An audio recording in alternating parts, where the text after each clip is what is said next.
ਸਤਨਾਮ ਸ੍ਰੀ ਵਾਹਿਗੁਰੂ ਸਾਹਿਬ ਜੀ। ਦੋਹਰਾ ਥੰਮ ਅਗਾਰੀ ਬੈਠ ਕਰ ਸਤਿਗੁਰ ਲਾਏ ਦੀਵਾਨ। ਆਏ ਰਬਾਬੀ ਟਿਗ ਥਿਰੇ ਕਰਿਓ ਸ਼ਬਦ ਕੋ ਗਾਨ। ਵਾਹਿਗੁਰੂ ਜੀ ਕਾ ਖਾਲਸਾ ਵਾਹਿਗੁਰੂ ਜੀ ਕੀ ਫਤਿਹ। ਪਤਿਤ ਪਾਵਨ ਭਗਤ ਵੈਛਲ ਕਿਰਪਾ ਨਿਧਾਨ ਅਨਾਥ ਨਾਥ ਜਗਤ ਗੁਰੂ ਸ਼੍ਰੀ ਗੁਰੂ ਗ੍ਰੰਥ ਸਾਹਿਬ ਜੀ ਮਹਾਰਾਜ ਜੀ ਦੀ ਪਾਕ ਪਵਿੱਤਰ ਪਾਵਨ ਹਜ਼ੂਰੀ ਅੰਦਰ ਜੁੜ ਬੈਠੀ ਗੁਰੂ ਕੀ ਸਾਜੀ ਔਰ ਨਿਵਾਜੀ ਹੋਈ ਗੁਰੂ ਸਵਰੂਪ ਗੁਰੂ ਖਾਲਸਾ ਸਾਧ ਸੰਗਤ ਜੀਓ, ਵੱਡਿਆਂ ਭਾਗਾਂ ਵਾਲੇ ਹੋ। ਕੱਤਕ ਸੁਦੀ ਪੰਚਮੀ ਦਾ ਦਿਹਾੜਾ ਜਾਣਦਿਆਂ ਗੁਰੂ ਚਰਨਾਂ 'ਚ ਜੁੜ ਕੇ ਪੰਚਮੀ ਦੇ ਮਹੀਨਾਵਾਰੀ ਜੋੜ ਮੇਲੇ ਮਨਾ ਰਹੇ। ਅੱਜ ਕੱਤਕ ਸੁਦੀ ਪੰਚਮੀ ਦਾ ਦਿਹਾੜਾ ਮਹਾਰਾਜ ਬਾਜਾਂ ਵਾਲੇ ਚੋਜੀ ਪ੍ਰੀਤਮ ਗੁਰੂ ਕਲਗੀਧਰ ਸ੍ਰੀ ਗੁਰੂ ਗੋਬਿੰਦ ਸਿੰਘ ਸਾਹਿਬ ਜੀ ਦਾ ਜੋਤੀ ਜੋਤ ਦਿਵਸ ਦਿਹਾੜਾ ਹੈ।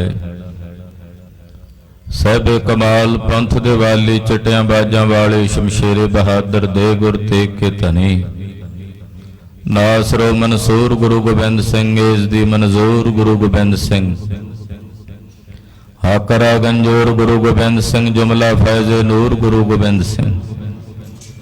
ਐਸੇ ਗੁਰਦੇਵ ਕਲਗੀਧਰ ਪਾਤਸ਼ਾਹ ਨੇ ਤਖਤ ਸੱਚਖੰਡ ਸ੍ਰੀ ਹਜੂਰ ਅਬਚਲ ਨਗਰ ਨਾਂਦੇੜ ਸਾਹਿਬ ਖਾਲਸੇ ਪੰਥ ਦੇ ਮਹਾਨ ਤਖਤ ਤੇ ਅੱਜ ਦੇ ਦਿਨ ਸਤਿਗੁਰੂ ਜੀ ਨੇ ਸੰਸਾਰ ਤੋਂ ਪਰਦਾ ਕੀਤਾ। ਜੋਤੀ ਜੋਤ ਸਮਾ ਕੇ ਕਿਤੇ ਗਏ ਨਹੀਂ।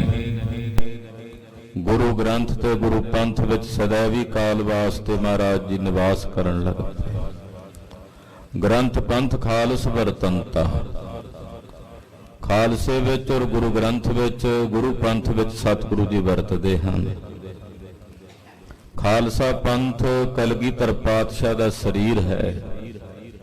ਸ਼੍ਰੀ ਗੁਰੂ ਗ੍ਰੰਥ ਸਾਹਿਬ ਮਹਾਰਾਜ ਗੁਰੂ ਕਲਗੀਧਰ ਪਾਤਸ਼ਾਹ ਦੀ ਆਤਮਾ ਹਨ। ਜੇ ਸਰੀਰ ਦੇ ਦਰਸ਼ਨ ਕਰਨੇ ਹਨ ਤਾਂ ਗੁਰੂ ਖਾਲਸੇ ਪੰਥ ਦੇ ਦਰਸ਼ਨ ਕਰੋ, ਤੇ ਜੇ ਕਲਗੀਧਰ ਜੀ ਦੀ ਆਤਮਾ ਦੇ ਦਰਸ਼ਨ ਕਰਨੇ ਹਨ ਤਾਂ ਫਿਰ ਜਗਤ ਗੁਰੂ ਗੁਰੂ ਗ੍ਰੰਥ ਸਾਹਿਬ ਜੀ ਦੇ ਦਰਸ਼ਨ।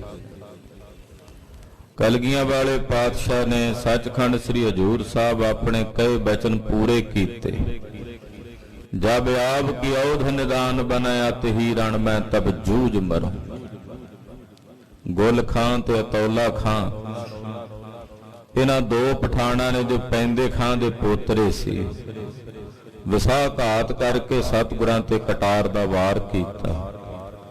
ਉਹੀ ਸਬਬ ਬਣਿਆ ਕਿਉਂਕਿ ਗੁਰਦੇਵ ਨੇ ਮੰਗੀ ਸੀ ਕਿ ਸ਼ਸਤਰ ਵੱਜਣੇ ਕਰਕੇ ਹੀ ਸਰੀਰ ਤਿਆਗਾਂ। ਇਹ ਸ਼ਹਾਦਤ ਸੀ ਕਲਗੀਧਰ ਪਾਤਸ਼ਾਹ ਦੀ। ਗਰੀਬ ਨਵਾਜ ਪਾਤਸ਼ਾਹ ਨੇ ਗੁਲ ਖਾਨ ਨੂੰ ਉੱਥੇ ਹੀ ਝੜਕ ਦਿੱਤਾ। ਔਤੌਲਾ ਖਾਨ ਨੂੰ ਭਾਈ ਲੱਖਾ ਸਿੰਘ ਨਗਾਰਚੀ ਨੇ ਝੜਕ ਦਿੱਤਾ। ਗੁਰਦੇਵ ਦਾ ਜ਼ਖਮ ਡੂੰਘਾ ਸੀ, ਤੋਪੇ ਲੱਗੇ। ਜਿਵੇਂ ਸਮਾਂ ਬੀਤਿਆ ਬਾਹਰੋਂ ਜ਼ਖਮ ਮਿਚ ਗਿਆ ਪਰ ਅੰਦਰੋਂ ਕੱਚਾ ਸੀ। ਦੋ ਅਹਿਲਕਾਰ ਬਾਦਸ਼ਾਹ ਬਹਾਦਰ ਸ਼ਾਹ ਦੇ ਆਏ। ਉਹਨਾਂ ਨੇ ਮਹਾਰਾਜ ਜੀ ਦੇ ਪਾਸ ਦੋ ਕਮਾਨਾਂ ਬੜੀਆਂ ਮਜ਼ਬੂਤ ਵੱਡੀਆਂ ਪਈਆਂ ਵੇਖੀਆਂ। ਸ਼ੰਕਾ ਕੀਤਾ ਏਦਾਂ ਦੀਆਂ ਕਮਾਨਾਂ ਥੋੜੀ ਕੋਈ ਚਲਾ ਸਕਦਾ ਹੈ। ਲਾਗਲਾ ਨਾਲ ਦਾ ਅਹਿਲਕਾਰ ਕਹਿੰਦਾ ਹੈ ਤਾਂ ਗੁਰੂ ਪੀਰ ਨੇ ਸਿੱਖਾਂ ਨੂੰ ਵਿਖਾਵੇ ਲਈ ਰੱਖੀਆਂ ਹੋਣੀਆਂ। ਪਾਤਸ਼ਾਹ ਜਾਣਦੇ ਸਨ ਇਹ ਸ਼ੰਕਾ ਕਰ ਰਹੇ ਨੇ। ਗੁਰਦੇਵ ਨੇ ਦੋਵੇਂ ਕਮਾਨਾਂ ਚੁੱਕੀਆਂ ਨੇ। ਦੋਹਾਂ ਦੀ ਤੰਦੀ ਆਪਣੇ ਹੱਥ ਦੀ ਚੁਟਕੀ 'ਚ ਪਕੜੀ ਅਤੇ ਕੰਨਾਂ ਤੱਕ ਖਿੱਚ ਕੇ ਸੱਜੇ ਖੱਬੇ ਕਰਦਿਆਂ 5-4 ਬਾਲੇ ਕੱਢੇ। ਜ਼ਖਮ ਕੱਚਾ ਸੀ, ਇੱਕਦਮ ਫਿਰ ਦੁਬਾਰਾ ਖੁੱਲ ਗਿਆ। ਵਿਦ ਬਣੀ ਪਾਤਸ਼ਾਹ ਨੇ ਆਪ ਹੀ ਖੇਡ ਰਚੀ ਕਿ ਹੁਣ ਇਹ ਸਰੀਰ ਤਿਆਗਣਾ ਹੈ, ਸੱਚਖੰਡ ਜਾਣਾ ਹੈ। ਤਖਤ ਸਾਹਿਬ ਵਾਲੇ ਸਥਾਨ ਤੇ ਗੁਰਦੇਵ ਨੇ ਤੰਬੂ ਵਿੱਚ ਚੰਦਨ ਦਾ ਅੰਗੀਠਾ ਰਚਵਾਇਆ ਹੈ। ਰਾਤ ਜਿਹੜੀ ਬੀਤੀ ਹੈ ਸਾਰੀ ਰਾਤ ਸਿੱਖਾਂ ਨੂੰ ਸਿੰਘਾਂ ਨੂੰ ਖਾਲਸੇ ਨੂੰ ਦਰਸ਼ਨ ਦਿੱਤੇ। ਅੰਮ੍ਰਿਤ ਵੇਲੇ ਪੰਚਮੀ ਵਾਲੇ ਦਿਨ ਅੱਜ ਦੇ ਦਿਨ ਸਾਰੇ ਸਮੁੱਚੇ ਖਾਲਸੇ ਪੰਥ ਨੂੰ ਉਪਦੇਸ਼ ਦੇ ਕੇ ਕਿ ਖਾਲਸਾ ਜੀ ਸ਼ਸਤਰ ਦੀ ਰੀਤ ਨਹੀਂ ਤਿਆਗਣੀ, ਜੰਗ ਯੁੱਧ ਵਿੱਚ ਧਰਮ ਯੁੱਧ ਵਿੱਚ ਲੜਨ ਵਾਸਤੇ ਉਤਸ਼ਾਹਤ ਰਹਿਣਾ, ਅੰਮ੍ਰਿਤ ਵੇਲੇ ਦੇ ਧਾਰਨੀ ਹੋ ਕੇ ਨਿਤਨੇਮ ਗੁਰਬਾਣੀ ਦਾ ਅਭਿਆਸ ਕਰਨਾ। ਮੈਂ ਕਿਤੇ ਚੱਲਿਆ ਨਹੀਂ ਹਾਂ, ਮੈਂ ਪੰਥ ਵਿੱਚ ਹੀ ਵਰਤਾਂਗਾ। ਹੁਣ ਸਾਰੇ ਦਰਸ਼ਨ ਕਰ ਲੈਂਦੇ ਹੋ, ਪਰ ਆਉਣ ਵਾਲੇ ਸਮੇਂ ਵਿੱਚ ਅੱਜ ਤੋਂ ਬਾਅਦ ਸਾਡੇ ਦਰਸ਼ਨ ਉਹ ਹੀ ਕਰਨਗੇ ਜਿਨ੍ਹਾਂ ਦੇ ਅੰਦਰ ਗੁਰਬਾਣੀ ਪ੍ਰਤੀ ਭਰੋਸਾ, ਸਾਡੇ ਪ੍ਰਤੀ ਪੂਰਨ ਵਿਸ਼ਵਾਸ ਹੋਵੇਗਾ। ਸਾਰੇ ਖਾਲਸੇ ਪੰਥ ਨੂੰ ਜਾਣ ਤੋਂ ਪਹਿਲਾਂ ਗੁਰਦੇਵ ਨੇ ਅਖੀਰੀ ਫਤਿਹ ਗਜਾਈ। ਗੱਜ ਕੇ ਫਤਿਹ ਗਜਾਉਂਦੇ ਆਖਿਆ, ਵਾਹਿਗੁਰੂ ਜੀ ਕਾ ਖਾਲਸਾ ਵਾਹਿਗੁਰੂ ਜੀ ਕੀ ਫਤਿਹ। ਇਹ ਕਹਿ ਕੇ ਗੁਰਦੇਵ ਜੀ ਤੰਬੂ ਵੱਲ ਗਏ ਨੇ। ਸਭ ਦੇ ਵੇਖਦਿਆਂ ਵੇਖਦਿਆਂ ਅੰਗੀਠੇ ਤੇ ਜਾ ਕੇ ਪਦਮ ਆਸਣ ਲਾ ਲਿਆ। ਯੋਗ ਅਗਨੀ ਪ੍ਰਚੰਡ ਕੀਤੀ, ਅੰਗੀਠਾ ਪ੍ਰਚੰਡ ਹੋ ਗਿਆ, ਬਲ ਗਿਆ। ਬਾਰ ਸਿੰਘ ਪਰਮ ਵੈਰਾਗ ਵਿੱਚ ਕਿਵੇਂ ਸਾਹਿਬਾਂ ਤੋਂ ਬਿਨਾਂ ਜੀਵੀਏ, ਜਿਸ ਪਿਆਰੇ ਸੋ ਨੇਹੋ ਤਿਸਾਗੈ ਮਰ ਚੱਲੀਐ, ਤ੍ਰਿਗ ਜੀਵਨ ਸੰਸਾਰ ਤਾਂ ਕੈ ਪਾਛੈ ਜੀਵਣਾ। ਪਰ ਸਤਿਗੁਰੂ ਕਿਤੇ ਗਏ ਨਹੀਂ। ਜੰਗਲ ਵਿੱਚ ਇੱਕ ਸਿੰਘ ਨੂੰ ਦਰਸ਼ਨ ਦਿੱਤੇ ਘੋੜੇ ਤੇ ਬਾਜ ਸਮੇਤ, ਕਿਉਂਕਿ ਉਹ ਘੋੜਾ ਤੇ ਬਾਜ ਵੀ ਗੁਰਦੇਵ ਦਾ ਤਵੇਲੇ ਚੋਂ ਅਲੋਪ ਹੋ ਗਏ। ਸਿੰਘ ਨੂੰ ਆਖਿਆ, ਜਾ ਕੇ ਖਾਲਸੇ ਨੂੰ ਕਹੋ ਵੈਰਾਗ ਨਾ ਕਰੋ, ਮੈਂ ਕਿਤੇ ਨਹੀਂ ਗਿਆ, ਮੈਂ ਹਾਜ਼ਰ ਹਾਂ। ਸਿੰਘ ਆਇਆ, ਕਹਿਣ ਲੱਗਾ, ਖਾਲਸਾ ਜੀ ਕਿਉਂ ਰੁਦਨ ਕਰ ਰਹੇ ਹੋ? ਕਹਿੰਦੇ ਦਸਵੇਂ ਪਾਤਸ਼ਾਹ ਜੋਤੀ ਜੋਤ ਸਮਾ ਗਏ। ਕਹਿੰਦੇ ਇਹ ਕਿਵੇਂ ਹੋ ਸਕਦਾ? ਉਹ ਤਾਂ ਹੁਣੇ ਮੈਨੂੰ ਜੰਗਲ ਵਿੱਚ ਕੁਮੈਤ ਰੰਗ ਦੇ ਘੋੜੇ ਤੇ ਸਵਾਰ ਬਾਜ ਸਮੇਤ ਦਰਸ਼ਨ ਦੇ ਕੇ ਗਏ ਨੇ। ਫਿਰ ਸਿੰਘਾਂ ਨੂੰ ਹੌਸਲਾ ਵੱਜਾ ਕਿ ਸਤਿਗੁਰੂ ਜੀ ਨੇ ਕੇਵਲ ਸਾਡੇ ਨੇਤਰਾਂ ਸਾਹਮਣੇ ਇੱਕ ਦੁਨਿਆਵੀ ਪਰਦਾ ਹੀ ਕੀਤਾ ਹੈ, ਜੋਤੀ ਜੋਤ ਸਮਾਵਣ ਦਾ ਕੌਤਕ ਹੀ ਵਰਤਾਇਆ, ਉਹ ਹਾਜ਼ਰ ਹਨ। ਕਲਗੀਆਂ ਵਾਲੇ ਪਾਤਸ਼ਾਹ ਦੇ ਜੋਤੀ ਜੋਤ ਦਿਵਸ ਦਿਹਾੜੇ ਤੇ ਗੁਰਦੇਵ ਦੇ ਪਵਿੱਤਰ ਚਰਨਾਂ ਵਿੱਚ ਬਾਰੰਬਾਰ ਨਮਸਕਾਰ ਵੰਦਨਾ ਰਜੋਈ ਹੈ। ਇਹ ਬਾਜਾਂ ਵਾਲੇ ਕਲਗੀਧਰ ਸੁਆਮੀ, ਸਾਡੀ ਸਿੱਖੀ ਅੰਤਲੇ ਸਮੇਂ ਤਾਈਂ ਕੇਸਾਂ ਸੁਹਾਸਾਂ ਨਾਲ ਲਿਪ ਜਾਏ। ਇਹ ਦਇਆ ਕਰਿਓ ਮਹਾਰਾਜ ਕਲਗੀਧਰ ਸੁਆਮੀ, ਸਾਡੀ ਸਿੱਖੀ ਨਿਭਾ ਲਿਓ। ਸੇਵਕ ਕੀ ਓੜਕ ਨਿਭੀ ਪ੍ਰੀਤ, ਜੀਵਤ ਸਾਹਿਬ ਸੇਵਿਓ ਆਪਣਾ, ਚਲਤੇ ਰਾਖਿਓ ਚੀਤ ਦੀ ਦਾਤ ਪ੍ਰਦਾਨ ਕਰਿਓ ਮਹਾਰਾਜ। ਜਿਨ੍ਹਾਂ ਨੇ ਹਾਲੇ ਤਾਈਂ ਖੰਡੇ ਬਾਟੇ ਦੀ ਪੌਲ ਨਹੀਂ ਛਕੀ ਪਾਈ, ਕਲਗੀਆਂ ਵਾਲੇ ਪਾਤਸ਼ਾਹ ਦਾ ਹੁਕਮ ਹੈ ਆਪਣੇ ਸਿੱਖ ਨੂੰ ਕਿ ਖੰਡੇ ਦੀ ਪੌਲ ਛਕ ਕੇ ਗੁਰੂ ਵਾਲੇ ਬਣੋ। ਪੀਵੋ ਪੌਲ ਖੰਡੇ ਧਾਰ, ਹੋਏ ਜਨਮ ਸੁਹੇਲਾ। ਜਿਹੜਾ ਖੰਡੇ ਬਾਟੇ ਦੀ ਪੌਲ ਛਕੇਗਾ ਉਹਦਾ ਜਨਮ ਸਫਲ ਹੋ ਜਾਏਗਾ, ਉਹਦੀ ਹਾਜ਼ਰੀ ਲੱਗ ਜਾਏਗੀ ਕਲਗੀਧਰ ਦੇ ਚਰਨਾਂ 'ਚ, ਮਹਾਰਾਜ ਜੀ ਦੇ ਸਕੂਲ ਵਿੱਚ ਉਹਦੀ ਭਰਤੀ ਹੋ ਜਾਏਗੀ ਤੇ ਸਤਿਗੁਰੂ ਜੀ ਦਇਆ ਕਰਨਗੇ, ਕਿਰਪਾ ਕਰਨਗੇ, ਉਹਦੀ ਬਾਹ ਫੜਨਗੇ ਸਿੱਖ ਦੀ। ਤੋ ਇਸ ਕਰਕੇ ਭਾਈ, ਜਿਨ੍ਹਾਂ ਹਾਲੇ ਅੰਮ੍ਰਿਤ ਨਹੀਂ ਛਕਿਆ, ਉਹ ਖੰਡੇ ਬਾਟੇ ਦੀ ਪੌਲ ਛਕ ਕੇ ਕਲਗੀਆਂ ਵਾਲੇ ਪਾਤਸ਼ਾਹ ਦੇ ਪੁੱਤ ਧੀਆਂ ਬਣ ਕੇ ਜੀਵੀਏ। ਦਸਵੇਂ ਪਾਤਸ਼ਾਹ ਵਰਗਾ ਪਿਤਾ, ਮਾਤਾ ਸਾਹਿਬ ਦੇਵਾਂ ਜੈਸੀ ਮਾਤਾ ਪੂਰੇ ਸੰਸਾਰ ਭਰ, ਪੂਰੇ ਬ੍ਰਹਮੰਡ ਭਰ ਵਿੱਚ ਨਹੀਂ ਲੱਭਣੀ। ਤੋ ਕਲਗੀਧਰ ਪਾਤਸ਼ਾਹ ਦੇ ਮਾਤਾ ਸਾਹਿਬ ਦੇਵਾਂ ਦੇ ਪੁੱਤ ਧੀਆਂ ਬਣੀਏ, ਮਹਾਰਾਜ ਜੀ ਦੀਆਂ ਖੁਸ਼ੀਆਂ ਦੇ ਪਾਤਰ ਬਣੀਏ। ਲੜੀਵਾਰ ਕਥਾ ਗੁਰ ਇਤਿਹਾਸ ਦੀ ਆਪ ਜੀ ਸਰਵਣ ਕਰ ਰਹੇ ਹੋ। ਮਾਤਾ ਕੌਲਾਂ ਜੀ ਨੇ ਆਰਾਧਨਾ ਕੀਤੀ ਹੈ, ਤਨ ਬਹੁਤ ਜਰਜਰਾ ਹੋ ਗਿਆ ਬਿਮਾਰੀ ਨਾਲ। ਮਹਾਰਾਜ ਕਿਤੇ ਤੁਹਾਡੇ ਦਰਸ਼ਨਾਂ ਤੋਂ ਬਿਨਾਂ ਇਹ ਤਨ ਛੁੱਟ ਨਾ ਜਾਵੇ, ਕਿਰਪਾ ਕਰੋ, ਆ ਕੇ ਮੈਨੂੰ ਦਰਸ਼ਨ ਦਿਓ ਮਹਾਰਾਜ, ਮੇਰਾ ਮਰਨਾ ਸਫਲ ਹੋ ਜਾਏ। ਜੀਵਨ ਸਫਲ ਹੈ, ਮਰਨਾ ਵੀ ਸਫਲ ਹੋ ਜਾਏ। ਪ੍ਰੇਮ ਦੀ ਖਿੱਚ ਪਾਈ, ਨਾ ਭੋਜਨ ਛਕਦੇ ਐ ਨਾ ਜਲ ਛਕਦੇ ਨੇ ਮਾਤਾ ਜੀ। ਰਾਤ ਦਿਨ ਅੱਠੇ ਪੈਰ ਇੱਕੋ ਲਟਕ ਲੱਗੀ ਹੈ। ਗੁਰੂ ਹਰਗੋਬਿੰਦ ਸਾਹਿਬ ਦਰਸ਼ਨ ਦਿਓ, ਦਿਦਾਰ ਦਿਓ। ਤਨ ਸੁੱਕਾ ਪਿੰਜਰ ਥੀਆ, ਤਲੀਆਂ ਖੁੰਡਾ ਕਾਗ, ਇਹ ਹਾਲਤ ਬਣ ਗਈ ਹੈ ਤਨ ਦੀ। ਮਹਾਰਾਜ ਦਰਸ਼ਨ ਦਿਓ, ਸਤਿਗੁਰੂ ਗੋਇੰਦਵਾਲ ਸਾਹਿਬ ਤੋਂ ਚੱਲੇ ਕਰਤਾਰਪੁਰ ਸਾਹਿਬ ਆਏ। ਸਿੱਖਾਂ ਨੂੰ ਦਰਸ਼ਨ ਦੇਣ ਉਪਰੰਤ ਕੌਲਾਂ ਜੀ ਨੂੰ ਜਾ ਕੇ ਦਰਸ਼ਨ ਦਿੱਤੇ। ਬਹੁਤ ਤਨ ਬਿਮਾਰ ਸੀ, ਉੱਠ ਨਾ ਸਕੇ। ਯਤਨ ਕੀਤਾ ਹੈ ਉੱਠਣ ਦਾ, ਪਰ ਤਨ ਨੇ ਸਾਥ ਨਹੀਂ ਦਿੱਤਾ। ਗੁਰਦੇਵ ਨੇ ਧੀਰਜ ਦੇ ਕੇ ਆਖਿਆ, ਕੌਲਾਂ ਜੀ ਲੇਟੇ ਰਹੋ। ਹੌਲੀ ਜੀ ਆਵਾਜ਼ ਵਿੱਚ ਬੋਲੇ ਨੇ ਕੌਲਾਂ ਜੀ, ਮਹਾਰਾਜ ਆਪਣੇ ਚਰਨਾਂ ਦਾ ਸਪਰਸ਼ ਬਖਸ਼ੋ। ਗੁਰਦੇਵ ਨੇ ਆਪਣੇ ਚਰਨ ਸਨਮੁਖ ਕੀਤੇ ਹਨ। ਕੌਲਾਂ ਜੀ ਨੇ ਗੁਰਦੇਵ ਦੇ ਚਰਨ ਫੜ ਲਏ। ਬਚਨ ਬਿਲਾਸ ਹੋਏ, ਮਹਾਰਾਜ ਜਦੋਂ ਇਹ ਤਨ ਤਿਆਗਾਂ ਆਪਣੇ ਦਰਸ਼ਨ ਦਿਓ, ਇਹੀ ਕਾਂਖਾ ਹੈ। ਗੁਰਦੇਵ ਨੇ ਆਖਿਆ, ਕੱਲ ਸ਼ਾਮ ਨੂੰ ਕੌਲਾਂ ਜੀ ਤੁਹਾਡੇ ਤਨ ਤਿਆਗਣ ਦਾ ਸਮਾਂ ਆ ਜਾਣਾ ਹੈ। ਇਸੇ ਕਰਕੇ ਅਸੀਂ ਆਏ ਹਾਂ, ਤੁਹਾਨੂੰ ਦਰਸ਼ਨ ਦਿਆਂਗੇ। ਇਹ ਹੌਸਲਾ ਦੇ ਕੇ, ਧੀਰਜ ਦੇ ਕੇ ਗੁਰਦੇਵ ਜੀ ਆਪਣੇ ਆਸਣ ਤੇ ਥੰਮ ਸਾਹਿਬ ਆਏ ਨੇ, ਸੰਗਤ ਨੂੰ ਦਰਸ਼ਨ ਦੇ ਰਹੇ ਨੇ। ਆਓ ਗੁਰਦੇਵ ਦਾ ਪਵਿੱਤਰ ਸਰੂਪ ਆਪਣੇ ਹਿਰਦੇ 'ਚ ਵਸਾਉਂਦਿਆਂ ਧੰਨ ਗੁਰੂ ਹਰਗੋਬਿੰਦ ਸਾਹਿਬ ਦੇ ਚਰਨਾਂ 'ਚ ਆਪਣੀਆਂ ਹਾਜ਼ਰੀਆਂ ਲਵਾਉਂਦਿਆਂ ਰਸਨਾ ਨੂੰ ਪਵਿੱਤਰ ਕਰਦਿਆਂ ਸਭੂ ਮਾਈ ਭਾਈ ਆਖੋ ਜੀ ਸਤਨਾਮ ਸ੍ਰੀ ਵਾਹਿਗੁਰੂ ਸਾਹਿਬ ਜੀ। ਸਤਨਾਮ ਸ੍ਰੀ ਵਾਹਿਗੁਰੂ ਸਾਹਿਬ ਜੀ। ਦੋਹਰਾ ਥੰਮ ਅਗਾਰੀ ਬੈਠ ਕਰ ਸਤਿਗੁਰ ਲਾਏ ਦੀਵਾਨ। ਜਿੱਥੇ ਗੁਰਦੁਆਰਾ ਥੰਮ ਸਾਹਿਬ ਹੈ, ਇਸੇ ਜਗ੍ਹਾ ਤੇ ਸਤਿਗੁਰੂ ਜੀ ਨੇ ਸੰਗਤ ਵਿੱਚ ਬੈਠ ਕੇ, ਤਖਤ ਤੇ ਬੈਠ ਕੇ ਦੀਵਾਨ ਸਜਾਇਆ ਹੈ। ਆਏ ਰਬਾਬੀ ਟਿਗ ਥਿਰੇ ਕਰਿਓ ਸ਼ਬਦ ਕੋ ਗਾਨ। ਰਬਾਬੀ ਸਿੱਖ ਆ ਗਏ ਮਹਾਰਾਜ ਜੀ ਦੇ ਦਰਬਾਰ ਵਿੱਚ। ਗੁਰਦੇਵ ਦੀ ਹਜ਼ੂਰੀ ਚ ਆ ਕੇ ਤਿਨਾਂ ਨੇ ਰੱਬੀ ਬਾਣੀ ਦਾ ਕੀਰਤਨ ਗਾਇਨ ਕੀਤਾ ਹੈ। ਚੌਪਈ ਜਿਉਂ ਜਿਉਂ ਪੁਰ ਮੈਂ ਗੁਰ ਸੁਧ ਹੋਈ। ਜਿਵੇਂ ਜਿਵੇਂ ਕਰਤਾਰਪੁਰ ਸਾਹਿਬ ਨਗਰ ਵਿੱਚ ਸਤਿਗੁਰੂ ਜੀ ਦੇ ਆਉਣ ਦੀ ਖਬਰ ਹੋਈ, ਤਿਉਂ ਤਿਉਂ ਚਲਿਓ ਆਇਓ ਸਭ ਕੋਈ। ਤਿਵੇਂ ਤਿਵੇਂ ਕਰਤਾਰਪੁਰ ਸਾਹਿਬ ਦੇ ਵਸਿੰਦੇ ਗੁਰਸਿੱਖ ਭਾਵਨਾ ਨਾਲ ਸਤਿਗੁਰੂ ਜੀ ਦੇ ਦਰਸ਼ਨ ਕਰਨ ਵਾਸਤੇ ਚੱਲ ਕੇ ਆਉਣ ਲੱਗੇ। ਅਰਪ ਅਕੋਰਨ ਸੀਸ ਨਿਵਾਵੇਂ। ਅਨੇਕ ਪ੍ਰਕਾਰ ਦੀਆਂ ਭਟਾਵਾਂ ਗੁਰੂ ਪਾਤਸ਼ਾਹ ਦੇ ਚਰਨਾਂ 'ਚ ਭੇਟ ਕਰਕੇ ਮਹਾਰਾਜ ਜੀ ਦੇ ਚਰਨਾਂ ਵਿੱਚ ਆਪਣਾ ਸੀਸ ਝੁਕਾਉਂਦੇ ਨੇ, ਮੱਥਾ ਟੇਕਦੇ ਹਨ।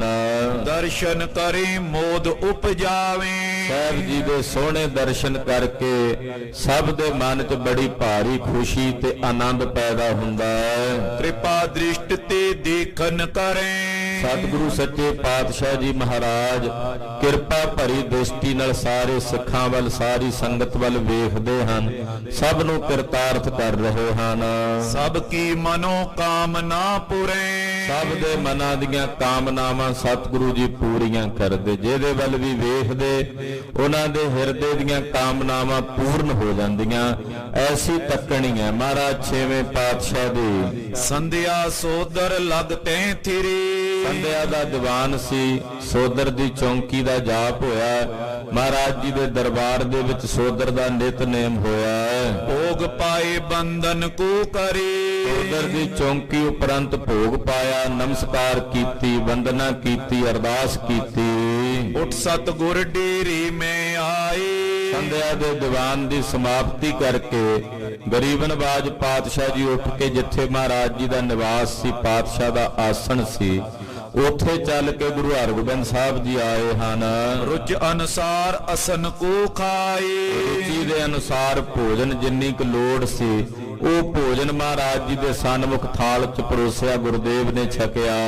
ਮ੍ਰਿਦਲ ਸੇਜ ਪਰ ਥਿਰੇ ਗੁਸਾਈ। ਬੜੀ ਸੋਹਣੀ ਮਿਰਦਲ ਕੋਮਲ ਸੇਜਾ ਹੈ, ਜਿਸ ਸੇਜਾ ਤੇ ਧੰਨ ਗੁਰੂ ਹਰਗੋਬਿੰਦ ਸਾਹਿਬ ਜੀ ਮਹਾਰਾਜ ਜੀ ਬਿਰਾਜਮਾਨ ਨੇ। ਆਪਣਿਆਂ ਸੁਖਾਸਣਾ ਤੇ ਸੁਖ ਲੈਣ ਲੱਗੇ ਹਨ। ਸੁਪਤ ਜਥਾ ਸੁਖ ਰਾਤ ਬਿਤਾਈ। ਰਾਤ ਦਾ ਸਮਾਂ ਸੀ, ਸੁਖ ਦੇ ਨਾਲ ਮਹਾਰਾਜ ਜੀ ਨੇ ਰਾਤ ਆਪਣੇ ਆਸਣ ਤੇ ਬਤੀਤ ਕੀਤੀ ਹੈ। ਰਹੀ ਜਾਮ ਜਾਮਨ ਦੋਏ ਕਰੀ। ਜਦੋਂ ਸਵਾ ਪਹਿਰ ਅੰਮ੍ਰਿਤ ਵੇਲੇ ਦਾ ਸਮਾਂ ਰਹਿ ਗਿਆ, ਅੰਮ੍ਰਿਤ ਵੇਲਾ ਹੋਇਆ, ਉੱਠ ਕਰ ਸੋਚ ਸਰਬਈ ਕਰੀ। ਸਤਿਗੁਰੂ ਜੀ ਨੇ ਉੱਠ ਕੇ ਸੋਚ ਕਰਿਆ ਸਰੀਰ ਦੀ ਸੋਧੀ ਹੈ ਔਰ ਇਸ਼ਨਾਨ ਪਾਨ ਕੀਤੇ ਹਨ। ਸ੍ਰੀ ਅਰਜਨ ਇੱਕ ਕੂਪ ਬਣਾਇਓ ਔਰ ਕੁਝ ਸਮਾਂ ਆਪਣੀ ਸਾਧਨਾ 'ਚ ਬੈਠੇ। ਸ੍ਰੀ ਕਰਤਾਰਪੁਰ ਸਾਹਿਬ ਹੀ ਨਾ ਇੱਕ ਖੂਹ ਮਹਾਰਾਜ ਪੰਜਵੇਂ ਪਾਤਸ਼ਾਹ ਨੇ ਲਵਾਇਆ ਸੀ। ਗੁਰੂ ਅਰਜਨ ਦੇਵ ਸਾਹਿਬ ਜੀ ਨੇ ਆਪ ਆਪਣੇ ਹੱਥੀਂ ਗੁਰਦੇਵ ਨੇ ਦਾ ਟੱਕ ਲਾਇਆ ਸੀ। ਇਹ ਖੂਹ ਆਪ ਬਣਵਾਇਆ ਸੀ। ਸ਼ੱਕਰ ਗੰਗ ਤੈ ਨਾਮ ਬਤਾਇਓ। ਉਹਦਾ ਜਲ ਬੜਾ ਮਿੱਠਾ ਸੀ ਪੀਣ ਵਾਲਾ, ਤਾਂ ਸਤਿਗੁਰੂ ਜੀ ਨੇ ਬਚਨ ਕੀਤਾ ਸੀ ਇਸ ਖੂਹ ਦਾ ਨਾਮ ਸ਼ੱਕਰ ਗੰਗ ਹੈ। ਤੋ ਸ਼ੱਕਰ ਗੰਗ ਉਸ ਖੂਹ ਦਾ ਨਾਮ ਮਹਾਰਾਜ ਪੰਜਵੇਂ ਪਾਤਸ਼ਾਹ ਨੇ ਰੱਖਿਆ। ਇਤੇ ਇਸ਼ਨਾਨ ਗਏ ਤਿਸ ਥਾਨ। ਸਤਿਗੁਰੂ ਛੇਵੇਂ ਪਾਤਸ਼ਾਹ ਉਸ ਖੂਹ ਤੇ ਗਏ ਇਸ਼ਨਾਨ ਕਰਨ ਲਈ, ਜਿਹੜਾ ਪੰਜਵੇਂ ਪਾਤਸ਼ਾਹ ਨੇ ਖੂਹ ਲਵਾਇਆ ਸੀ। ਗੁਰੂ ਸਾਹਿਬਾਂ ਦੇ ਪਾਵਨ ਤੀਰਥਾਂ ਤੇ, ਕਿਉਂਕਿ ਖਾਲਸਾ ਜੀ ਗੁਰ ਤੀਰਥਾਂ ਤੇ ਇਸ਼ਨਾਨ ਦਾ ਬੜਾ ਵੱਡਾ ਪੁੰਨ ਹੈ। ਅੱਜ ਕੱਲ ਤਾਂ ਜਣਾ ਖਣਾ ਉੱਠ ਕੇ ਕਿੰਤੂ ਪਰੰਤੂ ਕਰਨ ਲੱਗ ਪੈਂਦਾ। ਜਿਹੜੇ ਸਤਿਗੁਰਾਂ ਦੇ ਤੀਰਥ ਨੇ, ਮਹਾਰਾਜ ਜੀ ਦੇ ਲਾਈਆਂ ਬੌਲੀਆਂ ਨੇ, ਖੂਹ ਨੇ, ਸਰੋਵਰ ਨੇ, ਉਹਨਾਂ ਦੇ ਇਸ਼ਨਾਨ ਦਾ ਬਹੁਤ ਵੱਡਾ ਪੁੰਨ ਹੈ। ਤੋ ਛੇਵੇਂ ਪਾਤਸ਼ਾਹ ਨੇ ਵੇਖਿਆ ਵੀ ਅੰਮ੍ਰਿਤ ਵੇਲੇ ਦਾ ਸਮਾਂ, ਇਸ਼ਨਾਨ ਤਾਂ ਆਪਣੇ ਕੋਲ ਆਸਣ ਤੇ ਵੀ ਕਰ ਸਕਦੇ ਸੀ, ਪਰ ਗੁਰਦੇਵ ਦਾ ਲਵਾਇਆ, ਵੱਡਿਆਂ ਸਤਿਗੁਰਾਂ ਦਾ ਲਵਾਇਆ ਖੂਹ ਜਾਣ ਕੇ ਪਵਿੱਤਰ ਹੈ।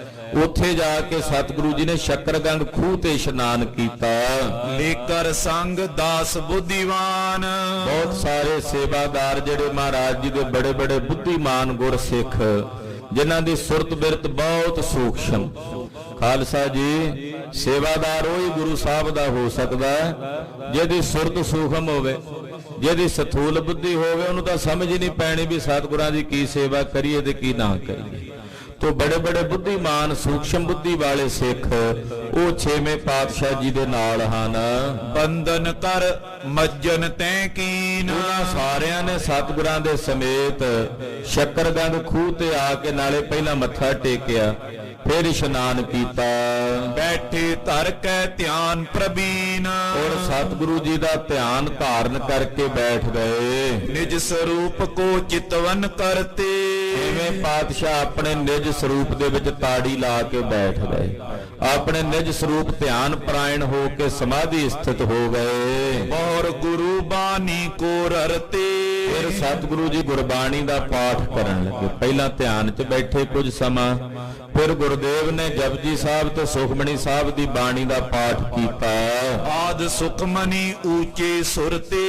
ਸੁਖਮਣੀ ਸਾਹਿਬ ਦੀ ਜਦੋਂ ਬਾਣੀ ਪੜ੍ਹਦੇ ਛੇਵੇਂ ਪਾਤਸ਼ਾਹ ਉੱਚੀ ਸੁਰ 'ਚ ਪੜ੍ਹਦੇ, ਬੜੇ ਪ੍ਰੇਮ ਨਾਲ ਰਸ ਲੈ ਲੈ ਕੇ ਇੱਕ ਇੱਕ ਪੰਕਤੀ ਦਾ ਬੜੇ ਆਨੰਦ ਦੇ ਨਾਲ ਸਤਿਗੁਰੂ ਸੱਚੇ ਪਾਤਸ਼ਾਹ ਜੀ ਸੁਖਮਣੀ ਸਾਹਿਬ ਦੀ ਬਾਣੀ ਦਾ ਪਾਠ ਕਰਦੇ ਨੇ। ਕਰਤ ਪਾਠ ਕੋ ਪ੍ਰੀਤੀ ਉਰਤੇ। ਜਿਹਦੀ ਗੂੜੀ ਪ੍ਰੀਤ ਨਾਲ ਗੁਰਬਾਣੀ ਦਾ ਪਾਠ ਕਰਦੇ। ਖਾਲਸਾ ਜੀ ਗੁਰਬਾਣੀ ਪੜ੍ਹਨ ਦੀ ਵੀ ਮਰਜ਼ਾਦਾ ਹੈ। ਹੁਣ ਤਾਂ ਅਸੀਂ ਸਾਰੇ ਕੰਮ ਬੇਮਰਿਆਦੇ ਸ਼ੁਰੂ ਕਰ ਦਿੱਤੇ ਆ। ਕਥਾ ਹੋ ਰਹੀ ਹੁੰਦੀ ਹੈ, ਕੀਰਤਨ ਹੋ ਰਿਹਾ ਹੁੰਦਾ, ਤੇ ਨਾਲ ਹੀ ਕਈ ਵੀਰਾਂ ਭੈਣਾਂ ਨੇ, ਕਈ ਮਾਈਆਂ ਬੀਬੀਆਂ ਤੇ ਕਈ ਗੁਰਸਿੱਖਾਂ ਨੇ ਹੱਥਾਂ ਵਿੱਚ ਪੋਥੀਆਂ ਫੜੀਆਂ ਹੁੰਦੀਆਂ ਨਿਤਨੇਮ ਦੀਆਂ। ਉਹ ਸੁਖਮਣੀ ਸਾਹਿਬ ਦੀ ਬਾਣੀ ਦਾ ਨਾਲੇ ਕਥਾ ਕੀਰਤਨ ਹੋ ਰਿਹਾ, ਨਾਲੇ ਉਹ ਪਾਠ ਕਰਦੇ ਹੁੰਦੇ। ਸਮਝ ਨਹੀਂ ਆਉਂਦੀ ਵੀ ਉਹਨਾਂ ਦੇ ਧਿਆਨ ਵਿੱਚ ਸੁਖਮਣੀ ਸਾਹਿਬ ਹੈ ਕਿ ਕਥਾ ਕੀਰਤਨ ਹੈ। ਅੱਜ ਸਵੇਰੇ ਤਾਂ ਹੱਦ ਹੀ ਹੋ ਗਈ, ਅਰਦਾਸ ਹੋ ਰਹੀ, ਅਰਦਾਸ ਵਿੱਚ ਇੱਕ ਮਾਈ ਨੇ ਨਾਲੇ ਅਰਦਾਸ 'ਚ ਖੜੀ ਤੇ ਸੁਖਮਣੀ ਸਾਹਿਬ ਦੀ ਪੋਥੀ 'ਚ ਅਰਦਾਸ ਦੇ ਵਿੱਚ ਉਹਨੇ ਸੁਖਮਣੀ ਸਾਹਿਬ ਦਾ ਹੀ ਪਾਠ ਕੀਤਾ। ਵੀ ਉਹ ਅਰਦਾਸ 'ਚ ਖੜੇ ਹੈ ਕਿ ਗੁਰਬਾਣੀ ਪੜ੍ਹ ਰਿਹਾ, ਕੋਈ ਧਿਆਨ ਹੀ ਨਹੀਂ ਰਿਹਾ। ਗੁਰਬਾਣੀ ਪੜ੍ਹਨੀ ਆ ਔਰ ਰਸ ਲੈ ਕੇ ਪੜ੍ਹੋ ਆਨੰਦ ਦੇ ਨਾਲ। ਕੋਈ ਖਾਨਾ ਪੂਰਤੀ ਥੋੜੀ ਹੈ, ਕੋਈ ਡਾਂਗ ਲੈ ਕੇ ਮਗਰ ਪਿਆ ਵੀ ਪੜ੍ਹੋ ਛੇਤੀ, ਇਹਦਾ ਨਹੀਂ ਕਹਿੰਦਾ। ਆਨੰਦ ਲਓ, ਆਪਣੇ ਜੀਵਨ ਦਾ ਰਸ ਲਓ। ਜਿੱਥੇ ਬੈਠੇ ਹੋ ਆਪਣੇ ਆਸਣ ਦੇ ਘਰ ਬਹਿ ਕੇ ਪੜ੍ਹ ਲਓ। ਇਕਾਂਤ ਵਿੱਚ ਜਦ ਕਥਾ ਕੀਰਤਨ ਹੋ ਰਿਹਾ ਹੋਵੇ ਉੱਥੇ ਕਥਾ ਕੀਰਤਨ ਹੀ ਸੁਣੋ, ਧਿਆਨ ਤਾਂ ਇਕਾਗਰ ਕਰੋ ਨਾ। ਛੇਵੇਂ ਪਾਤਸ਼ਾਹ ਸੁਖਮਣੀ ਸਾਹਿਬ ਦੀ ਬਾਣੀ ਦਾ ਪਾਠ ਕਰਦੇ, ਬੜੇ ਪ੍ਰੇਮ ਨਾਲ ਉੱਚੀ ਉੱਚੀ ਆਵਾਜ਼ 'ਚ ਧੁਨ 'ਚ ਪੜ੍ਹਦੇ, ਆਨੰਦ ਲੈਂਦੇ, ਰਸ ਲੈਂਦੇ, ਆਸਣ ਤੇ ਬੈਠੇ ਤੇ ਬੜੇ ਪ੍ਰੇਮ ਨਾਲ ਰਸ ਲੈ ਕੇ ਗੁਰਬਾਣੀ ਦਾ ਜਾਪ ਕਰਦੇ ਨੇ। ਸਿੱਖਾਂ ਲਈ ਮਰਿਆਦਾ ਪਾ ਰਹੇ ਨੇ ਮਹਾਰਾਜ, ਪੂਰਨੇ ਪਾ ਰਹੇ ਨੇ। ਆਪ ਨੂੰ ਤਾਂ ਲੋੜ ਨਹੀਂ, ਮਹਾਰਾਜ ਆਪ ਬਾਣੀ ਰੂਪ ਨੇ। ਸਾਡੇ ਲਈ ਮਰਿਆਦਾ ਪਾ ਚਲਾ ਰਹੇ ਨੇ ਵੀ ਸਾਡੇ ਗੁਰਸਿੱਖ ਸਾਨੂੰ ਵੇਖ ਕੇ ਪੜ੍ਹਨਗੇ। ਮਹਾਂਪੁਰਖਾਂ ਨੂੰ ਕਿਸੇ ਕਰਮ ਕਾਂਡ ਦੀ ਲੋੜ ਨਹੀਂ ਹੁੰਦੀ। ਇੱਕ ਗੱਲ ਯਾਦ ਰੱਖਿਓ, ਕੋਈ ਵੀ ਮਹਾਂਪੁਰਖ ਜਿਹੜਾ ਪੂਰਨ ਅਵਸਥਾ ਤੱਕ ਚਲਾ ਜਾਂਦਾ ਨਾ ਉਹਨੂੰ ਨਿਤਨੇਮ ਦੀ ਲੋੜ ਹੈ, ਨਾ ਉਹਨੂੰ ਅੰਮ੍ਰਿਤ ਵੇਲੇ ਉੱਠਣ ਦੀ ਲੋੜ ਹੈ, ਨਾ ਉਹਨੂੰ ਗੁਰੂ ਘਰ ਆਉਣ ਦੀ ਲੋੜ ਹੈ, ਨਾ ਸੰਗਤ ਵਿੱਚ ਬਹਿਣ ਦੀ ਲੋੜ ਹੈ। ਕਿਉਂਕਿ ਉਹਨੇ ਜਿੱਥੇ ਪਹੁੰਚਣਾ ਸੀ ਉੱਥੇ ਪਹੁੰਚ ਗਿਆ। ਗਿਆਨਾ ਕਾਰਨ ਕਰਮ ਅਭਿਆਸ, ਗਿਆਨ ਭਇਆ ਤੋਂ ਕਰਮ ਹੈ ਨਾਸ। ਪਰ ਉਹ ਫਿਰ ਵੀ ਕਰਦੇ ਆ, ਮਹਾਂਪੁਰਖ ਫਿਰ ਵੀ ਅੰਮ੍ਰਿਤ ਵੇਲੇ ਉੱਠਦੇ, ਫਿਰ ਵੀ ਨਿਤਨੇਮ ਕਰਦੇ, ਫਿਰ ਵੀ ਗੁਰੂ ਘਰ ਜਾਂਦੇ, ਕਥਾ ਕੀਰਤਨ ਸੁਣਦੇ। ਕਿਉਂ? ਕਿਉਂਕਿ ਉਹਨਾਂ ਨੂੰ ਵੇਖ ਕੇ ਹੋਰਨਾਂ ਨੇ ਕਰਨਾ ਹੈ। ਜੇ ਉਹ ਨਾ ਕਰਨਗੇ ਤੇ ਉਹ ਕਹਿਣਗੇ ਜੀ ਸਾਡੇ ਤਾਂ ਬਾਬਾ ਜੀ ਨਹੀਂ ਕਰਦੇ, ਅਸੀਂ ਵੀ ਨਹੀਂ ਕਰਦੇ। ਤੋ ਛੇਵੇਂ ਪਾਤਸ਼ਾਹ ਨੂੰ ਲੋੜ ਨਹੀਂ ਹੈ, ਪਰ ਪਾਤਸ਼ਾਹ ਫਿਰ ਵੀ ਕਰ ਰਹੇ, ਸਾਡੇ ਲਈ ਪੂਰਨੇ ਪਾ। ਬੜੇ ਆਨੰਦ 'ਚ ਬਹਿ ਕੇ ਸੁਖਮਣੀ ਸਾਹਿਬ ਦਾ ਪਾਠ ਕਰਦੇ, ਉੱਚੀ ਸੁਰ 'ਚ ਪੜ੍ਹਦੇ। ਮਨ ਸਾਚਾ ਮੁਖ ਸਾਚਾ ਸੋਏ, ਅਵਰ ਨ ਪੇਖਾ ਏਕਸ ਬਿਨ ਕੋਏ। ਨਾਨਕ ਇਹ ਲੱਛਣ ਬ੍ਰਹਮ ਗਿਆਨੀ ਹੋਏ। ਪ੍ਰੇਮ ਨਾਲ ਮਹਾਰਾਜ ਜੀ ਪਾਠ ਕਰਦੇ ਹਨ। ਸਿੱਖਨ ਕੀਰ ਉਦਾਹਰਨ ਕਾਰਨ, ਸਿੱਖਾਂ ਦੇ ਉਦਾਹਰਨ ਵਾਸਤੇ, ਸਿੱਖਾਂ ਦੇ ਭਲੇ ਵਾਸਤੇ, ਕਲਿਆਣ ਲਈ। ਪਰੇ ਰੀਤ ਇਮ ਕਰੇ ਉਚਾਰਨ, ਮਹਾਰਾਜ ਜੀ ਇਹ ਰੀਤ ਚਲਾ ਰਹੇ ਨੇ ਸਿੱਖਾਂ ਦੇ ਉਦਾਹਰਨ ਲਈ ਕਿ ਇਹ ਰੀਤ ਪਏਗੀ ਜਦੋਂ ਅਸੀਂ ਪੜਾਂਗੇ ਬਾਣੀ ਤੇ ਫਿਰ ਸਿੱਖ ਵੀ ਪੜਨਗੇ। ਇਹ ਸੋਚ ਕੇ ਵੀ ਜੇ ਛੇਵੇਂ ਪਾਤਸ਼ਾਹ ਪੜ੍ਹਦੇ ਆ ਤੇ ਅਸੀਂ ਵੀ ਪੜ੍ਹੀਏ। ਹਾਂਜੀ। ਤੈਂ ਬੈਠੀ ਪ੍ਰਾਤੀ ਹੋਏ ਗਈ। ਕਹਿਣ ਲੱਗੇ ਕਿ ਅੰਮ੍ਰਿਤ ਵੇਲੇ ਤੱਕ ਮਹਾਰਾਜ ਜਦੋਂ ਤੱਕ ਲੋ ਲੱਗੀ ਉਦੋਂ ਤੱਕ ਬੈਠੇ ਗੁਰਬਾਣੀ ਪੜ੍ਹਦੇ ਰਹੇ। ਦਸੋਂ ਦਿਸ਼ ਪ੍ਰਕਾਸ਼ ਜੁਤ ਪਈ, ਦਸਾਂ ਦਿਸ਼ਾਵਾਂ ਦੇ ਵਿੱਚ ਪ੍ਰਕਾਸ਼ ਤੇ ਰੋਸ਼ਨੀ ਤੇ ਲੋ ਹੋ ਗਈ। ਆਏ ਰਬਾਬੀ ਚੌਂਕੀ ਕੀਨ, ਇਹਨੇ ਨੂੰ ਰਬਾਬੀ ਸਿੱਖ ਆਏ। ਤੋ ਬਿਲਾਵਲ ਦੀ ਚੌਂਕੀ ਦਾ ਵੇਲਾ ਹੁੰਦਾ ਜਦੋਂ ਲੋ ਲੱਗ ਜਾਏ ਨਾ, ਉਦੋਂ ਗੁਰੂ ਘਰ ਵਿੱਚ ਜਿਹੜੀ ਸ਼ਬਦ ਚੌਂਕੀ ਕੀਰਤਨ ਦੀ ਗਾਈ ਜਾਂਦੀ ਉਹਨੂੰ ਬਿਲਾਵਲ ਦੀ ਚੌਂਕੀ ਕਹਿੰਦੇ ਆ। ਤੋ ਰਬਾਬੀ ਸਿੱਖ ਆ ਗਏ। ਗਾਏ ਬਿਲਾਵਲ ਰਾਗ ਪ੍ਰਬੀਨ, ਬੜੇ ਪਿਆਰ ਨਾਲ ਭੇਜ ਕੇ ਤਿਨਾਂ ਨੇ ਰਾਗ ਬਿਲਾਵਲ ਦੇ ਵਿੱਚ ਗੁਰਬਾਣੀ ਦਾ ਕੀਰਤਨ ਗਾਇਨ ਕੀਤਾ। ਇਤਕ ਦੇਰ ਲੋ ਲੱਗਿਓ ਦੀਵਾਨ, ਕੁਝ ਸਮੇਂ ਤੱਕ ਮਹਾਰਾਜ ਜੀ ਦਾ ਦੀਵਾਨ ਲੱਗਾ ਰਿਹਾ, ਸੰਗਤ ਦਰਸ਼ਨ ਕਰਦੀ ਰਹੀ। ਪਰਿਓ ਸ਼ਬਦ ਕੋ ਭੋਗ ਸੁਜਾਨ, ਬਿਲਾਵਲ ਦੀ ਚੌਂਕੀ ਦੇ ਕੀਰਤਨ ਦੀ ਸਮਾਪਤੀ ਹੋਈ। ਆਏ ਲਾਂਗਰੀ ਥਿਰਿਓ ਅਗਾਰੇ, ਦਿਨ ਦਾ ਇੱਕ ਪਹਿਰ ਬੀਤ ਚੁੱਕਾ ਸੀ। ਸਵੇਰੇ 9, 9:30 ਵਜੇ ਦਾ ਸਮਾਂ, 10 ਵਜੇ ਦੇ ਨੇੜੇ ਸਮਾਂ ਹੋ ਗਿਆ। ਤੋ ਲਾਂਗਰੀ ਸਿੱਖ ਨੇ ਆ ਕੇ ਸਤਿਗੁਰਾਂ ਨੂੰ ਬੇਨਤੀ ਕੀਤੀ, ਮਹਾਰਾਜ ਐ ਤਿਆਰ ਆਹਾਰੇ। ਮਹਾਰਾਜ ਜੀ ਪ੍ਰਸ਼ਾਦਾ ਤਿਆਰ ਹੈ, ਭੋਜਨ ਤਿਆਰ ਹੈ। ਗਇਓ ਆਨ ਸੋ ਤਤ ਛਿਨ ਖਾਇਓ। ਮਹਾਰਾਜ ਸੱਚੇ ਪਾਤਸ਼ਾਹ ਜੀ ਸਿੱਖਾਂ ਸਮੇਤ ਆਏ ਔਰ ਬਹਿ ਕੇ ਪੰਗਤ ਵਿੱਚ ਸਾਰੇ ਸਿੱਖਾਂ ਸਮੇਤ ਗੁਰਦੇਵ ਨੂੰ ਸਭ ਤੋਂ ਪਹਿਲਾਂ ਭੋਜਨ ਪਰੋਸਿਆ। ਪਾਤਸ਼ਾਹ ਤੋਂ ਬਾਅਦ ਬਾਕੀ ਸਾਰੇ ਸਿੱਖਾਂ ਨੇ ਛਕਿਆ। ਇਤਨੇ ਮੈਂ ਇੱਕ ਸਿੱਖ ਚੱਲ ਆਇਓ। ਇੰਨੇ ਨੂੰ ਹਲੇ ਪ੍ਰਸ਼ਾਦਾ ਛਕ ਹੀ ਰਹੇ ਸਨ ਕਿ ਇੱਕ ਸਿੱਖ ਜਿਹੜਾ ਕਰਤਾਰਪੁਰ ਸਾਹਿਬ ਦਾ ਹੀ ਵਾਸੀ ਸੀ ਉਹ ਚੱਲ ਕੇ ਆਇਆ। ਸੁਣੀਏ ਗੁਰੂ ਗਰੀਬ ਨਿਵਾਜ, ਉਹਨੇ ਆ ਕੇ ਬੇਨਤੀ ਕੀਤੀ, ਹੇ ਗਰੀਬ ਨਵਾਜ, ਹੇ ਅੰਤਰਯਾਮੀ ਸਤਿਗੁਰੂ ਸੱਚੇ ਪਾਤਸ਼ਾਹ ਜੀ ਸੁਣੋ। ਸੰਤ ਤੇਨ ਰਛਿਆ ਤੁਮ ਕਾਜ, ਮਹਾਰਾਜ ਆਪ ਜੀ ਸੰਤ ਤੇ ਗਊ ਗਰੀਬ ਦੀ ਰੱਖਿਆ ਕਰਨ ਵਾਲੇ ਹੋ। ਇਸ ਥਲ ਤੇ ਕੇ ਹਰ ਇੱਕ ਨੇਰੇ। ਮਹਾਰਾਜ ਜੀ ਇੱਕ ਵੱਡੀ ਸਮੱਸਿਆ ਆ ਰਹੀ ਹੈ। ਕਰਤਾਰਪੁਰ ਸਾਹਿਬ ਦੇ ਨਗਰ ਦੇ ਬਾਹਰ-ਬਾਹਰ ਜਿਹੜਾ ਜੰਗਲ ਹੈ, ਨੇੜੇ ਹੀ ਇੱਕ ਬਹੁਤ ਭਿਆਨਕ ਜਿਹੜਾ ਆਦਮਖੋਰਾ ਸ਼ੇਰ, ਬੱਬਰ ਸ਼ੇਰ ਹੈ, ਉਹ ਆ ਗਿਆ ਹੈ। ਮਾਰਤੈ ਨਿਤ ਜੀਵ ਕਨੇਰੇ। ਮਹਾਰਾਜ ਜੀ ਉਹ ਰੋਜ਼ ਹੀ ਕਿਸੇ ਨਾ ਕਿਸੇ ਨੂੰ ਮਾਰਦਾ। ਬੜਾ ਉਹਦੀ ਜਵਾਨ ਨੂੰ, ਉਹਦੀ ਦਾੜਾਂ ਨੂੰ ਖੂਨ ਲੱਗ ਗਿਆ ਤੇ ਮਹਾਰਾਜ ਸਾਡਾ ਮਾਲ ਡੰਗਰ ਗਊਆਂ ਮੱਝਾਂ ਜਾਂਦੀਆਂ ਨੇ ਚਰਨ ਤੇ ਉਹਨਾਂ ਨੂੰ ਵੀ ਮਾਰ ਦਿੰਦਾ। ਕਦੇ ਬੰਦੇ ਵੀ ਮਾਰ ਦਿੰਦਾ, ਕਦੇ ਕਿਸੇ ਨੂੰ ਜ਼ਖਮੀ ਕਰ ਦਿੰਦਾ।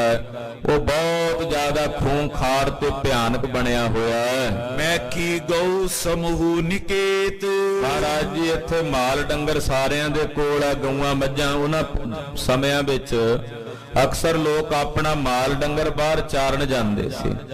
ਘਾਹ ਪੱਠਾ ਘਰ ਬਹੁਤਾ ਘੱਟ ਲਿਆਉਂਦੇ ਸੀ, ਬਾਹਰ ਹੀ ਡੰਗਰਾਂ ਨੂੰ ਚਾਰ ਕੇ ਲਿਆਉਣਾ। ਚਰਾਂਦਾ ਹੁੰਦੀਆਂ ਸੀ ਬਹੁਤ ਉਦੋਂ, ਹੁਣ ਤਾਂ ਬੰਨੇ ਤੱਕ ਨਹੀਂ ਛੱਡੇ ਡੰਗਰਾਂ ਦੇ ਚਰਨ ਵਾਸਤੇ। ਉਹ ਵੀ ਜ਼ਿਮੀਂਦਾਰ ਵੀਰ ਇੱਕ ਪਾਸਿਓਂ ਦੂਜਾ ਤਵੀ ਲਾ ਕੇ ਅੱਧੀ ਕੁ ਵੱਢ ਦਿੰਦਾ, ਇੱਕ ਪਾਸਿਓਂ ਦੂਜਾ ਵੱਢ ਦਿੰਦਾ, ਤੁਰਨ ਤੱਕ ਨਹੀਂ ਰਿਹਾ ਤੇ ਡੰਗਰਾਂ ਨੇ ਤਾਂ ਕੀ ਚਰਨਾ ਸੀ। ਪਹਿਲਾਂ ਚਰਾਂਦਾ ਹੁੰਦੀਆਂ 5-5 10-10 ਕਿੱਲੇ 20-20 ਕਿੱਲੇ ਪਿੰਡਾਂ ਦੀਆਂ ਜ਼ਮੀਨਾਂ ਉਹ ਚਰਾਂਦਾ ਵਜੋਂ ਛੱਡ ਦਿੰਦੇ ਤੇ ਡੰਗਰ ਮਾਲ ਡੰਗਰ ਉੱਥੇ ਚਰਦਾ। ਇੰਨੀ ਜ਼ਿਆਦਾ ਬੰਦੇ ਦੀ ਭੁੱਖ ਤੇ ਲਾਲਸਾ ਵੱਧ ਗਈ ਵੀ ਛੱਡੀ ਨਹੀਂ ਕੋਈ ਜਗ੍ਹਾ ਜਿੱਥੇ ਕੋਈ ਦਿਸ ਜੇ ਬਸ ਕਰ ਲੋ ਕਬਜ਼ੇ 'ਚ ਹੁੰਦੀ ਹੈ ਤਾਂ ਬਸ ਇਹਦੇ ਮਾਲਕ ਬਣ ਜਾਓ। ਮਰਨਾ ਤੇ ਜਦੋਂ ਹੈ ਉਦੋਂ ਉੱਥੇ ਕਿਸੇ ਨੇ ਦੱਬਣਾ ਤੱਕ ਨਹੀਂ। ਸਾੜਨ ਵਾਸਤੇ ਟੈਂਪਰੇਰੀ ਜਿਹੜੀਆਂ ਮੜੀਆਂ ਨੇ ਉੱਥੇ ਹੀ ਫੂਕਣਾ ਜਾ ਕੇ। ਸਾਰੀ ਜ਼ਿੰਦਗੀ ਬੰਦਾ ਇਸੇ ਲਾਲਸਾ 'ਚ ਲੱਗਾ ਰਹਿੰਦਾ ਵੀ ਵਧਾ ਲਵਾਂ, ਵੀ ਫੁੱਟ 2 ਫੁੱਟ ਜੇ ਅੱਗੇ ਨੂੰ ਵੱਧਦੀ ਹੈ। ਜੋ ਲੜਾਈਆਂ ਪੜਾਈਆਂ ਕਰਕੇ ਇੱਕ ਦੂਜੇ ਨੂੰ ਗੋਲੀਆਂ ਕਰਕੇ ਵਿੰਨਦੇ, ਜਦੋਂ ਵੇਖੋ ਕਹਿੰਦੇ ਜੀ ਗੋਲੀ ਚੱਲ ਗਈ 5 ਬੰਦੇ 3 ਬੰਦੇ ਮਰ ਗਏ।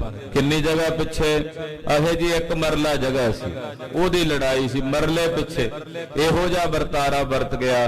ਖੈਰ ਜਿਸ ਵੇਲੇ ਦੀ ਇਹ ਗੱਲ ਚੱਲ ਰਹੀ ਹੈ ਉਦੋਂ ਅਕਸਰ ਲੋਕ ਮਾਲ ਡੰਗਰ ਬਾਹਰ ਹੀ ਚਾਰ ਕੇ ਲਿਆਉਂਦੇ, ਜੰਗਲ ਬਹੁਤ ਹੁੰਦੇ ਸੀ। ਕਹਿਣ ਲੱਗੇ ਜੀ ਮਾਲ ਡੰਗਰ ਵੀ ਸਾਰਿਆਂ ਦੇ ਘਰ ਹੀ ਹੁੰਦਾ ਸੀ। ਇਹ ਨਹੀਂ ਵੀ ਵੇਖਣ ਨੂੰ ਜ਼ਿਮੀਂਦਾਰ ਜੀ ਇਹ ਜ਼ਿਮੀਂਦਾਰ ਹੈ ਜੀ ਤੇ ਦੁੱਧ ਆਖੇ ਜੀ ਡੇਅਰੀ ਤੋਂ ਮੁੱਲ ਲੈ ਕੇ ਆਉਂਦਾ। ਬੜੀ ਹੈਰਾਨੀ ਹੁੰਦੀ ਵੀ ਜ਼ਿਮੀਂਦਾਰ ਵੀ ਹੋਵੇ ਤੇ ਦੁੱਧ ਮੁੱਲ ਲੈ ਕੇ ਆਵੇ, ਸਬਜ਼ੀ ਉਹ ਵੀ ਜੀ ਮੁੱਲ ਲੈ ਕੇ ਆਈਦੀ ਹੈ। ਤੇ ਖੇਤਾਂ ਦੇ ਵਿੱਚ ਕੀ ਬੀਜਦੇ ਜੇ? ਖੇਤ 'ਚ ਜਿਹੜੀ ਜੀਰੀ ਬੀਜਣੀ ਉਹ ਤਾਂ ਸਾਰੀ ਅਸੀਂ ਮੰਡੀ 'ਚ ਭੇਜ ਦੇਣੀ ਆ। ਆਪਣੇ ਛਕਣ ਛਕਾਣ ਵਾਸਤੇ ਵੀ ਇੰਨੇ ਜ਼ਿਆਦਾ ਹਿੰਮਤੀ ਹੋ ਗਏ ਤੇ ਇੰਨੀ ਸਾਡਾ ਉਦਮ ਹੋ ਗਿਆ। ਖੈਰ ਉਹ ਮਾਲ ਡੰਗਰ ਲੈ ਕੇ ਜਾਂਦੇ, ਸਾਰਿਆਂ ਦੇ ਘਰਾਂ 'ਚ ਮਾਲ ਡੰਗਰ ਹੁੰਦਾ, 2-2 4-4 ਮੱਝਾਂ, 15-15 20-20 ਮੱਝਾਂ। ਤੇ ਲੋਕ ਦੁੱਧ ਵੇਚਦੇ ਨਹੀਂ ਸੀ ਹੁੰਦੇ, ਉਹ ਦੁੱਧ ਦਹੀਂ ਘਰ ਵਰਤਦੇ, ਘਿਓ ਦਾ ਕੱਢਦੇ ਤੇ ਉਹਦੀ ਵਰਤੋਂ ਕਰਦੇ।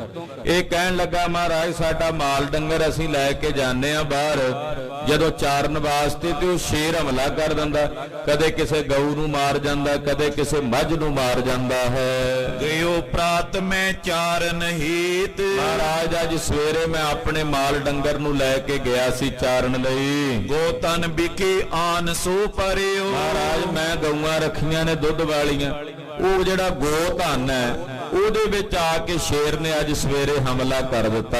ਮਾਰ ਕਿਤਕ ਕੋ ਕਾਇਲ ਕਰਿਓ, ਮਹਾਰਾਜ ਖਾਧੀਆਂ ਨਹੀਂ ਉਹਨੇ ਜਿੰਨੀਆਂ ਮਾਰੀਆਂ, 5-7 ਗਾਵਾਂ ਮਾਰ ਦਿੱਤੀਆਂ, 5-7 ਗਾਵਾਂ ਉਹਨੇ ਜ਼ਖਮੀ ਕਰ ਦਿੱਤੀਆਂ। ਮੈਂ ਤੱਕ ਸ਼ਰਨ ਆਪ ਕੀ ਆਇਓ, ਮਹਾਰਾਜ ਮੈਂ ਬੜਾ ਦੁਖੀ ਹੋਇਆ, ਮੇਰਾ ਮਾਲ ਧਨ ਹੈ, ਗਊ ਧਨ ਸੀ ਉਹ ਮਾਰਿਆ ਗਿਆ ਹੈ, ਗਊਆਂ ਦੁੱਧ ਵਾਲੀਆਂ ਮਾਰੀਆਂ ਗਈਆਂ ਨੇ, ਸ਼ੇਰ ਨੇ ਮਾਰ ਦਿੱਤੀਆਂ। ਮਹਾਰਾਜ ਮੈਂ ਦੁਖੀ ਹੋ ਕੇ ਤੁਹਾਡੀ ਸ਼ਰਨ ਆਇਆ, ਤੁਸੀਂ ਕਿਰਪਾ ਕਰਕੇ ਸਾਡਾ ਸਾਰੇ, ਮੇਰਾ ਇਕੱਲੇ ਦਾ ਦੁੱਖ ਨਹੀਂ ਹੈ, ਰੋਜ਼ ਦੀ ਇਹ ਸਮੱਸਿਆ ਕਿਸੇ ਨਾ ਕਿਸੇ ਨਾਲ ਰੋਜ਼ ਹੀ ਇਦਾਂ ਦੀ ਕੋਈ ਘਟਨਾ ਘਟਦੀ ਹੈ। ਮਹਾਰਾਜ ਇਲਾਕਾ ਨਿਵਾਸੀਆਂ ਦਾ ਇਹ ਦੁੱਖ ਹੈ, ਦੂਰ ਕਰੋ, ਨਿਰਭੈ ਕਰੋ, ਦਿਓ ਤਰਾਸ ਮਿਟਾਇਓ। ਮਹਾਰਾਜ ਸਾਨੂੰ ਨਿਰਭੈ ਕਰ ਦਿਓ, ਡਰ ਹੈ, ਰਾਤ ਬਰਾਤੇ ਅਸੀਂ ਬਾਹਰ ਨਿਕਲਣ ਤੋਂ ਭੈ ਭੀਤ ਹੁੰਨੇ ਆ, ਖਬਰੇ ਕਿਹੜੇ ਵੇਲੇ ਉਹਨੇ ਕਿੱਥੇ ਆ ਟੱਕਰਨਾ, ਕਿਉਂਕਿ ਆਦਮਖੋਰ ਹੋ ਚੁੱਕਾ, ਉਹ ਬੰਦਿਆਂ ਨੂੰ ਵੀ ਮਾਰੀ ਜਾਂਦਾ ਹੈ। ਨਾਏ ਤਬਨ ਮੈਂ ਘਾਸ ਕਨੇਰੇ, ਮਹਾਰਾਜ ਜੰਗਲ ਦੇ ਵਿੱਚ ਸਾਡੀ ਮਜਬੂਰੀ ਹੈ, ਸਾਨੂੰ ਡੰਗਰ ਲੈ ਕੇ ਜਾਣੇ ਪੈਂਦੇ, ਉੱਥੇ ਘਾਹ ਬਹੁਤਾ ਹੈ ਤੇ ਘਾਹ ਚਰਨ ਵਾਸਤੇ ਸਾਨੂੰ ਡੰਗਰ ਉੱਥੇ ਲਿਜਾਣੇ ਪੈਂਦੇ ਨੇ। ਅਬ ਡਰ ਜਾਏ ਨਹੀਂ ਕੋ ਨੇਰੇ, ਮਹਾਰਾਜ ਹੁਣ ਕੋਈ ਡਰਦਾ ਮਾਰਾ ਜੰਗਲ 'ਚ ਜਾਂਦਾ ਨਹੀਂ ਮਾਲ ਡੰਗਰ ਲੈ ਕੇ, ਤੇ ਉਹ ਸ਼ੇਰ ਆ ਜਾਂਦਾ ਬਾਹਰ ਚਰਾਂਦਾਂ ਦੇ ਵਿੱਚ ਆ ਕੇ ਉਹ ਹਮਲਾ ਕਰ ਦਿੰਦਾ। ਸੁਨ ਸਤਿਗੁਰ ਤੈ ਧੀਰਜ ਦੀਨੋ, ਸੁਣ ਕੇ ਧੰਨ ਗੁਰੂ ਹਰਗੋਬਿੰਦ ਸਾਹਿਬ ਜੀ ਨੇ ਉਸ ਸਿੱਖ ਨੂੰ ਧੀਰਜ ਦਿੱਤਾ, ਹੌਸਲਾ ਦਿੱਤਾ।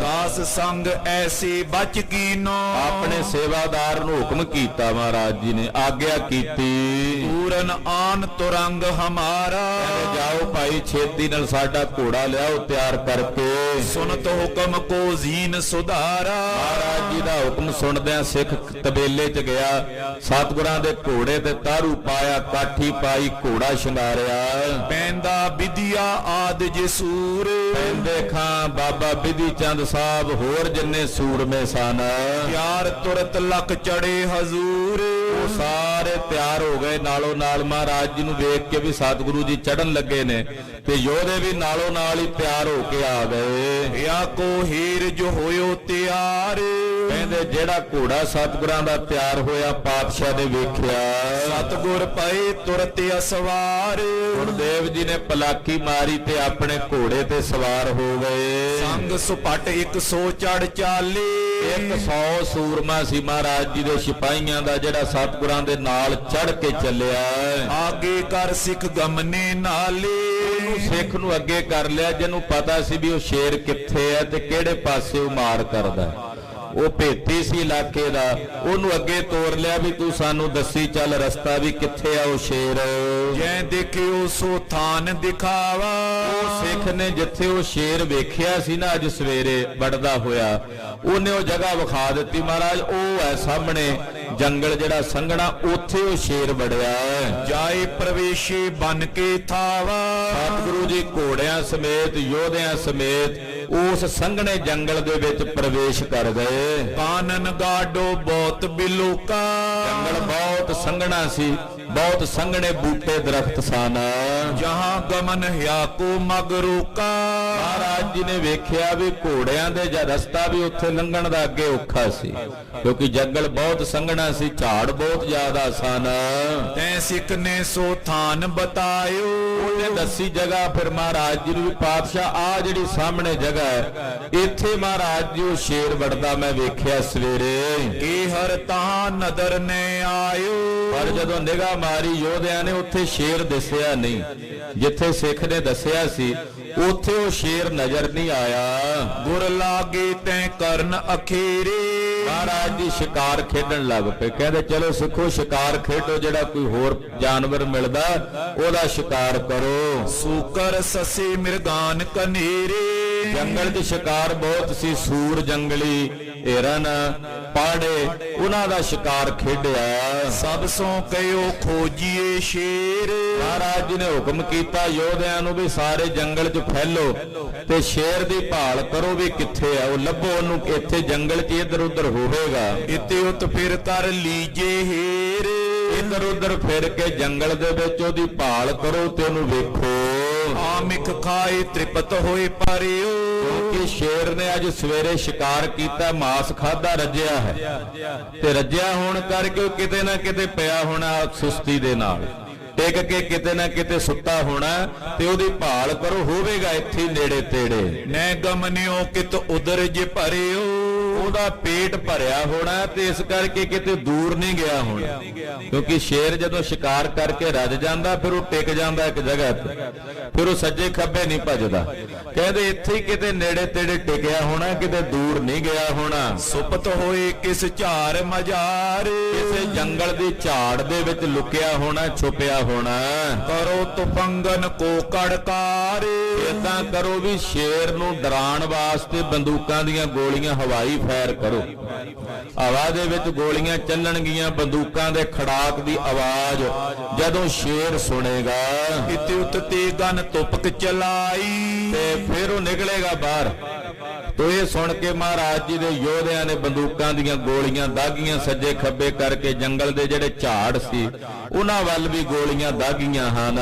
ਜਾਗੇ ਉਹ ਸ਼ੇਰ ਲੀਨ ਅੰਗੁਰਾਈ, ਉਹ ਸ਼ੇਰ ਕਿਤੇ ਝੱਲ ਜੀ ਦੇ ਵਿੱਚ ਸੁੱਤਾ ਪਿਆ ਸੀ। ਜਦੋਂ ਉਹਨੇ ਬੰਦੂਕਾਂ ਦੀ ਗੋਲੀ ਦੀ ਆਵਾਜ਼ ਸੁਣੀ ਉਹ ਜਾਗਿਆ, ਤੇ ਜਾਗ ਕੇ ਉਹਨੇ ਜਿਵੇਂ ਸੁੱਤਾ ਹੋਣ ਤੋਂ ਬਾਅਦ ਜਾਗਿਆ ਤੇ ਅੰਗੜਾਈ ਲਈ ਉਹਨੇ ਆਪਣੇ ਸਰੀਰ ਦੀ। ਮਹਾ ਕੇਰੀ ਭੀਖਨ ਪਾਰਾ, ਬਾਹਰ ਨੂੰ ਆ ਗਿਆ, ਸਾਹਮਣੇ ਦਿਸਣ ਲੱਗ ਪਿਆ, ਝਾੜ ਚੋਂ ਬਾਹਰ ਨਿਕਲ ਆ ਕੇ ਬੜਾ ਭਿਆਨਕ, ਬੜਾ ਵਿਕਰਾਲ। ਉਹਦੀ ਜਿਹੜੀ ਲੰਬਾਈ ਸੀ ਸ਼ੇਰ ਦੀ, ਉਹ ਹੀ ਬਹੁਤ ਲੰਬੀ।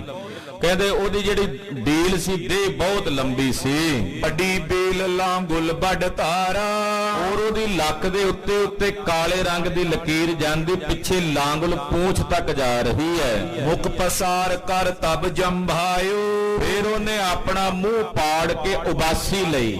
ਉੱਠਿਆ, ਪਹਿਲਾਂ ਅੰਗੜਾਈ ਲਈ, ਅੰਗੜਾਈ ਲੈ ਕੇ ਫਿਰ ਉਹਨੇ ਮੂੰਹ ਪਾੜਿਆ ਤੇ ਉਬਾਸੀ ਲਈ। ਗਰਜਿਓ ਪੂਰ ਸਬਨ ਸੁਨ ਪਾਇਓ, ਫਿਰ ਜਿਹੜਾ ਸ਼ੇਰ ਦਾ ਸੁਭਾਅ ਹੁੰਦਾ, ਫਿਰ ਉਹਨੇ ਦਹਾੜ ਮਾਰੀ। ਜਦੋਂ ਸ਼ੇਰ ਨੇ ਦਹਾੜ ਮਾਰੀ ਤੇ ਸਾਰਿਆਂ ਦੇ ਕੰਨਾਂ 'ਚ ਆਵਾਜ਼ ਪਈ, ਜਿੰਨੇ ਯੋਧੇ ਸੀ ਸਭ ਨੇ ਸੁਣਿਆ। ਵਿਖਮ ਸਥਾਨ ਝਾਰ ਕੇ ਤਰੇ, ਜਦੋਂ ਨੇੜੇ ਜਾ ਕੇ ਵੇਖਿਆ ਵੀ ਇੱਕ ਝਾੜ ਦੇ ਵਿੱਚ ਬੜਾ ਔਖਾ ਜਿਹਾ ਥਾਂ ਹੈ, ਉੱਥੇ ਉਹ ਸ਼ੇਰ ਝਾੜ ਦੇ ਥੱਲੇ ਖੜਾ ਹੈ। ਕਹਾਂ ਬਿਲੋ ਕੇ ਉਹ ਭੱਟ ਸੁਧ ਕਰੇ, ਇਹਨੇ ਵੇਖਿਆ, ਉਹਨੇ ਆ ਕੇ ਸਤਿਗੁਰੂ ਜੀ ਨੂੰ ਦੱਸਿਆ। ਸੁਨ ਗੁਰ ਬਲੀ ਤਹਾਂ ਚੱਲ ਗਏ, ਬਲੀ ਸਤਿਗੁਰੂ ਗੁਰੂ ਹਰਗੋਬਿੰਦ ਸਾਹਿਬ ਜੀ ਸੁਣ ਕੇ ਉਹਦੇ ਵੱਲ ਵਧੇ। ਕੇ ਹਰ ਭੀਖਨ ਦੇਖਤ ਪਏ, ਭਿਆਨਕ ਸ਼ੇਰ ਮਹਾਰਾਜ ਸੱਚੇ ਪਾਤਸ਼ਾਹ ਨੇ ਵੇਖਿਆ ਵੀ ਇੱਕ ਝਾੜ ਦੇ ਥੱਲੇ ਖੜਾ ਨਜ਼ਰ ਆ ਰਿਹਾ ਹੈ। ਬਿਖਮ ਥਾਨ ਸੋ ਖਰਿਓ ਨਿਹਾਰਿਓ, ਪਰ ਜਗ੍ਹਾ ਬੜੀ ਬੇਖਮ ਸੀ, ਔਖੀ, ਉੱਥੇ ਘੋੜਾ ਨਹੀਂ ਸੀ ਜਾ ਸਕਦਾ। ਇਹੋ ਜੀ ਜਗ੍ਹਾ ਤੇ ਖੜਾ ਸੀ ਵੀ ਉੱਥੇ ਘੋੜਾ ਜਾਣਾ ਔਖਾ ਸੀ। ਯਾ ਤੇ ਉਤਰਨ ਹਿਰਦੈ ਵਿਚਾਰਿਓ, ਸਤਿਗੁਰੂ ਜੀ ਨੇ ਵਿਚਾਰ ਕੀਤੀ ਵੀ ਘੋੜੇ ਤੋਂ ਥੱਲੇ ਲੱਥ ਕੇ ਜਾਈਏ, ਨਹੀਂ ਤੋ ਪੰਗ ਸੰਗ ਇਸ ਮਾਰੇ। ਮਹਾਰਾਜ ਜੀ ਨੇ ਵਿਚਾਰ ਕੀਤੀ ਵੀ ਗੋਲੀ ਨਾਲ ਆ ਕੇ ਬੰਦੂਕ ਨਾਲ ਦੂਰੋਂ ਜਿਵੇਂ ਮਰਜੀ 2-4 ਗੋਲੀਆਂ ਮਾਰਦੇ ਤੇ ਮਰ ਜਾਂਦਾ, ਪਰ ਸਤਿਗੁਰਾਂ ਵਿਚਾਰ ਕੀਤੀ ਵੀ ਗੋਲੀ ਨਾਲ ਨਹੀਂ ਮਾਰਨਾ, ਇਹਨੂੰ ਤਲਵਾਰ ਤੇ ਢਾਲ ਨਾਲ ਮਾਰਾਂਗੇ। ਖੜਗ ਸਿਪਰ ਗੈ ਸਮੁਖ ਸੰਘਾਰੇ, ਮਹਾਰਾਜ ਜੀ ਨੇ ਇੱਕ ਹੱਥ 'ਚ ਢਾਲ ਤੇ ਇੱਕ ਹੱਥ 'ਚ ਤਲਵਾਰ ਲਈ ਤੇ ਘੋੜੇ ਤੋਂ ਲੱਥ ਕੇ ਉਹਦੇ ਵੱਲ ਵਧੇ। ਨਹੀਂ ਤੋ ਰੰਗ ਚਲਾਵਨ ਥਾਨ, ਕਿਉਂਕਿ ਘੋੜਾ ਚਲਾਉਣ ਦੀ ਜਗ੍ਹਾ ਨਹੀਂ ਸੀ, ਹੈ ਘੋੜਾ ਅੱਗੇ ਜਾ ਨਹੀਂ ਸੀ ਸਕਦਾ। ਕੰਟਕ ਜੁਤ ਤਰੁ ਖਰੇ ਮਹਾਨ, ਕੰਡਿਆਲੇ ਦਰਖਤ ਖੜੇ ਸੀ, ਬਹੁਤ ਜ਼ਿਆਦਾ ਸੰਘਣੇ ਦਰਖਤ ਸਨ। ਦੀਰਗ ਦਾਣੇ ਦਾਰੁਨ ਤੁੰਡ, ਕਹਿੰਦੇ ਸ਼ੇਰ ਜਦੋਂ ਦਹਾੜਦਾ ਤੇ ਉਹਦੇ ਮੂੰਹ ਦੀਆਂ ਬੜੀਆਂ ਭਿਆਨਕ ਦੀਰਘ ਲੰਮੀਆਂ ਲੰਮੀਆਂ ਦਾੜਾਂ ਦੰਦ ਨਜ਼ਰ ਆਉਂਦੇ ਨੇ, ਜਿਹੜੇ ਬਹੁਤ ਹੀ ਮਜ਼ਬੂਤ ਨੇ। ਪੱਗ ਕੇ ਨਕ ਤੀਖੇ ਸੋ ਪ੍ਰਚੰਡ, ਔਰ ਸ਼ੇਰ ਦੇ ਪੈਰਾਂ ਦੀਆਂ ਜਿਹੜੀਆਂ ਨੋਂਦਰਾਂ ਨੇ, ਨੋਹ ਨੇ, ਉਹ ਇੰਨੇ ਜ਼ਿਆਦਾ ਮਜ਼ਬੂਤ ਤੇ ਉਹਦੇ ਇੰਨੀ ਜ਼ਿਆਦਾ ਸਖਤ ਹੁੰਦੇ ਕਿ ਜੇ ਪੱਥਰ ਤੇ ਮਾਰੀਏ ਤੇ ਪੱਥਰ ਨੂੰ ਵੀ ਉਹ ਚੀਰ ਦਿੰਦੇ ਐ। ਇੰਨੀ ਜ਼ਿਆਦਾ ਉਹ ਨੋਂਦਰ ਜਿਹੜੀ ਆ ਮਜ਼ਬੂਤ ਹੁੰਦੀ ਹੈ। ਕਹਿੰਦੇ ਉਹ ਬੜੀਆਂ ਭਿਆਨਕ ਨੋਂਦਰਾਂ ਨੇ ਸ਼ੇਰ ਦੀਆਂ। ਭੀਖਨ ਸਠਾ ਉਠਾਏ ਟੋਰ, ਔਰ ਉਹਨੇ ਆਪਣੀ ਪੂੰਛ ਚੱਕੀ ਹੋਈ ਆ ਬੜੀ ਭਿਆਨਕ, ਤੇ ਜਿਹੜੇ ਗਲੇ ਦੇ ਉੱਤੇ ਜਿਹੜੇ ਵਾਲ ਨੇ ਨਾ, ਜਦੋਂ ਗੁੱਸੇ ਜੇ ਵਿੱਚ ਆਉਂਦਾ ਉਹ ਵਾਲ ਜਿਹੜੇ ਨੇ ਉਹਦੇ ਖੜ ਗਏ ਨੇ ਗਰਦਨ ਦੇ। ਦੇਤ ਤਰਾਸ ਜਨ ਭਖੀਅਤ ਦੂਰ, ਡਰ ਦੇ ਰਿਹਾ, ਡਰਾਵਾ ਦੇ ਰਿਹਾ ਵੀ ਮਾਨੋ ਜਿਵੇਂ ਖਾ ਜਾਏਗਾ ਸਾਰਿਆਂ ਨੂੰ ਭੱਖ ਜਾਏਗਾ, ਚੀਰ ਫਾੜ ਕਰ ਦੇਗਾ, ਏਦਾਂ ਡਰਾਉਂਦਾ। ਵੱਡੀ ਪਖਾਰ ਗਾਤ ਪਰ ਪਰੇ, ਔਰ ਵੱਡੇ ਵੱਡੇ ਪੈਰ ਨੇ ਉਹਦੇ ਬਹੁਤ ਮਜ਼ਬੂਤ, ਮਾਨੋ ਗਿਰ ਪਰ ਐਸਾ ਮਸਰੇ। ਕਹਿੰਦੇ ਏਦਾਂ ਜਾਪਦੇ ਨੇ ਉਹਦੇ ਜਿਹੜੇ ਪਹਾੜ ਦੇ ਉੱਤੇ ਜਿਵੇਂ ਕੋਈ ਸੱਪ ਨਹੀਂ ਵੱਡੇ ਵੱਡੇ ਨਜ਼ਰ ਆਉਂਦੇ, ਏਦਾਂ ਉਹਦੀਆਂ ਧਾਰੀਆਂ ਨਜ਼ਰ ਆਉਂਦੀਆਂ ਨੇ। ਸ਼੍ਰੋਣ ਤਰੰਗੀ ਆਂਖ ਮਨੋਏ, ਔਰ ਉਹਦੀਆਂ ਅੱਖਾਂ ਲਾਲ ਸੁਰਖ ਨੇ ਸ਼ੇਰ ਦੀਆਂ, ਏਦਾਂ ਲੱਗਦਾ ਵੀ ਜਿਵੇਂ ਅੱਖਾਂ 'ਚੋਂ ਖੂਨ ਨੁਚੜਨ ਲੱਗਾ, ਇੰਨੀਆਂ ਅੱਖਾਂ ਲਾਲ ਨੇ। ਉਦਰ ਬਿਸਦ ਜੈ ਮ੍ਰਿਦੁਲ ਕਨੋਏ, ਥੱਲੜੇ ਪਾਸੇ ਜਿਹੜਾ ਉਹਦਾ ਪੇਟ ਆ, ਢਿੱਡ ਜਿਹੜਾ ਕੂਲਾ ਜਿਹਾ ਥਾਂ ਹੁੰਦਾ ਸ਼ੇਰ ਦੀ, ਉਹ ਜਗ੍ਹਾ ਬਹੁਤ ਕੂਲੀ ਤੇ ਨਰਮ ਹੁੰਦੀ ਹੈ, ਉਹ ਚਿੱਟੇ ਰੰਗ ਦੀ ਹੈ।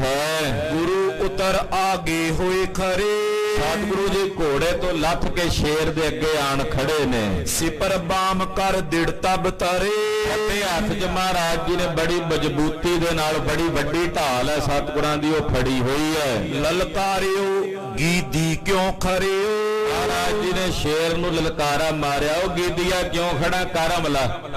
ਮਹਾਰਾਜ ਜੀ ਸ਼ੇਰ ਨੂੰ ਵਗਾਰ ਕੇ ਕਹਿੰਦੇ, ਉਹ ਗੀਦੀਆ ਕਿਉਂ ਖੜਾ ਕਰ ਹਮਲਾ। ਕਹਿ ਇਮ ਪਾਏ ਰੂਪ ਬੋ ਕਰਿਓ, ਆਪਣੇ ਪੈਰਾਂ ਤੇ ਮਹਾਰਾਜ ਜੀ ਨੇ ਪੈਰ ਮਜ਼ਬੂਤ ਕਰਕੇ ਖਲੋਗੇ। ਪਤਾ ਸੀ ਉਹਨੇ ਝਟਕਾ ਮਾਰਨਾ, ਕਿਉਂਕਿ ਸ਼ੇਰ ਨੇ ਇੱਕੋ ਵਾਰੀ ਝਟਕਾ ਮਾਰ ਕੇ ਥੱਲੇ ਸੁੱਟਣਾ ਹੁੰਦਾ, ਜੇ ਇੱਕ ਵਾਰੀ ਬੰਦਾ ਡਿੱਗ ਗਿਆ ਤੇ ਗਿਆ।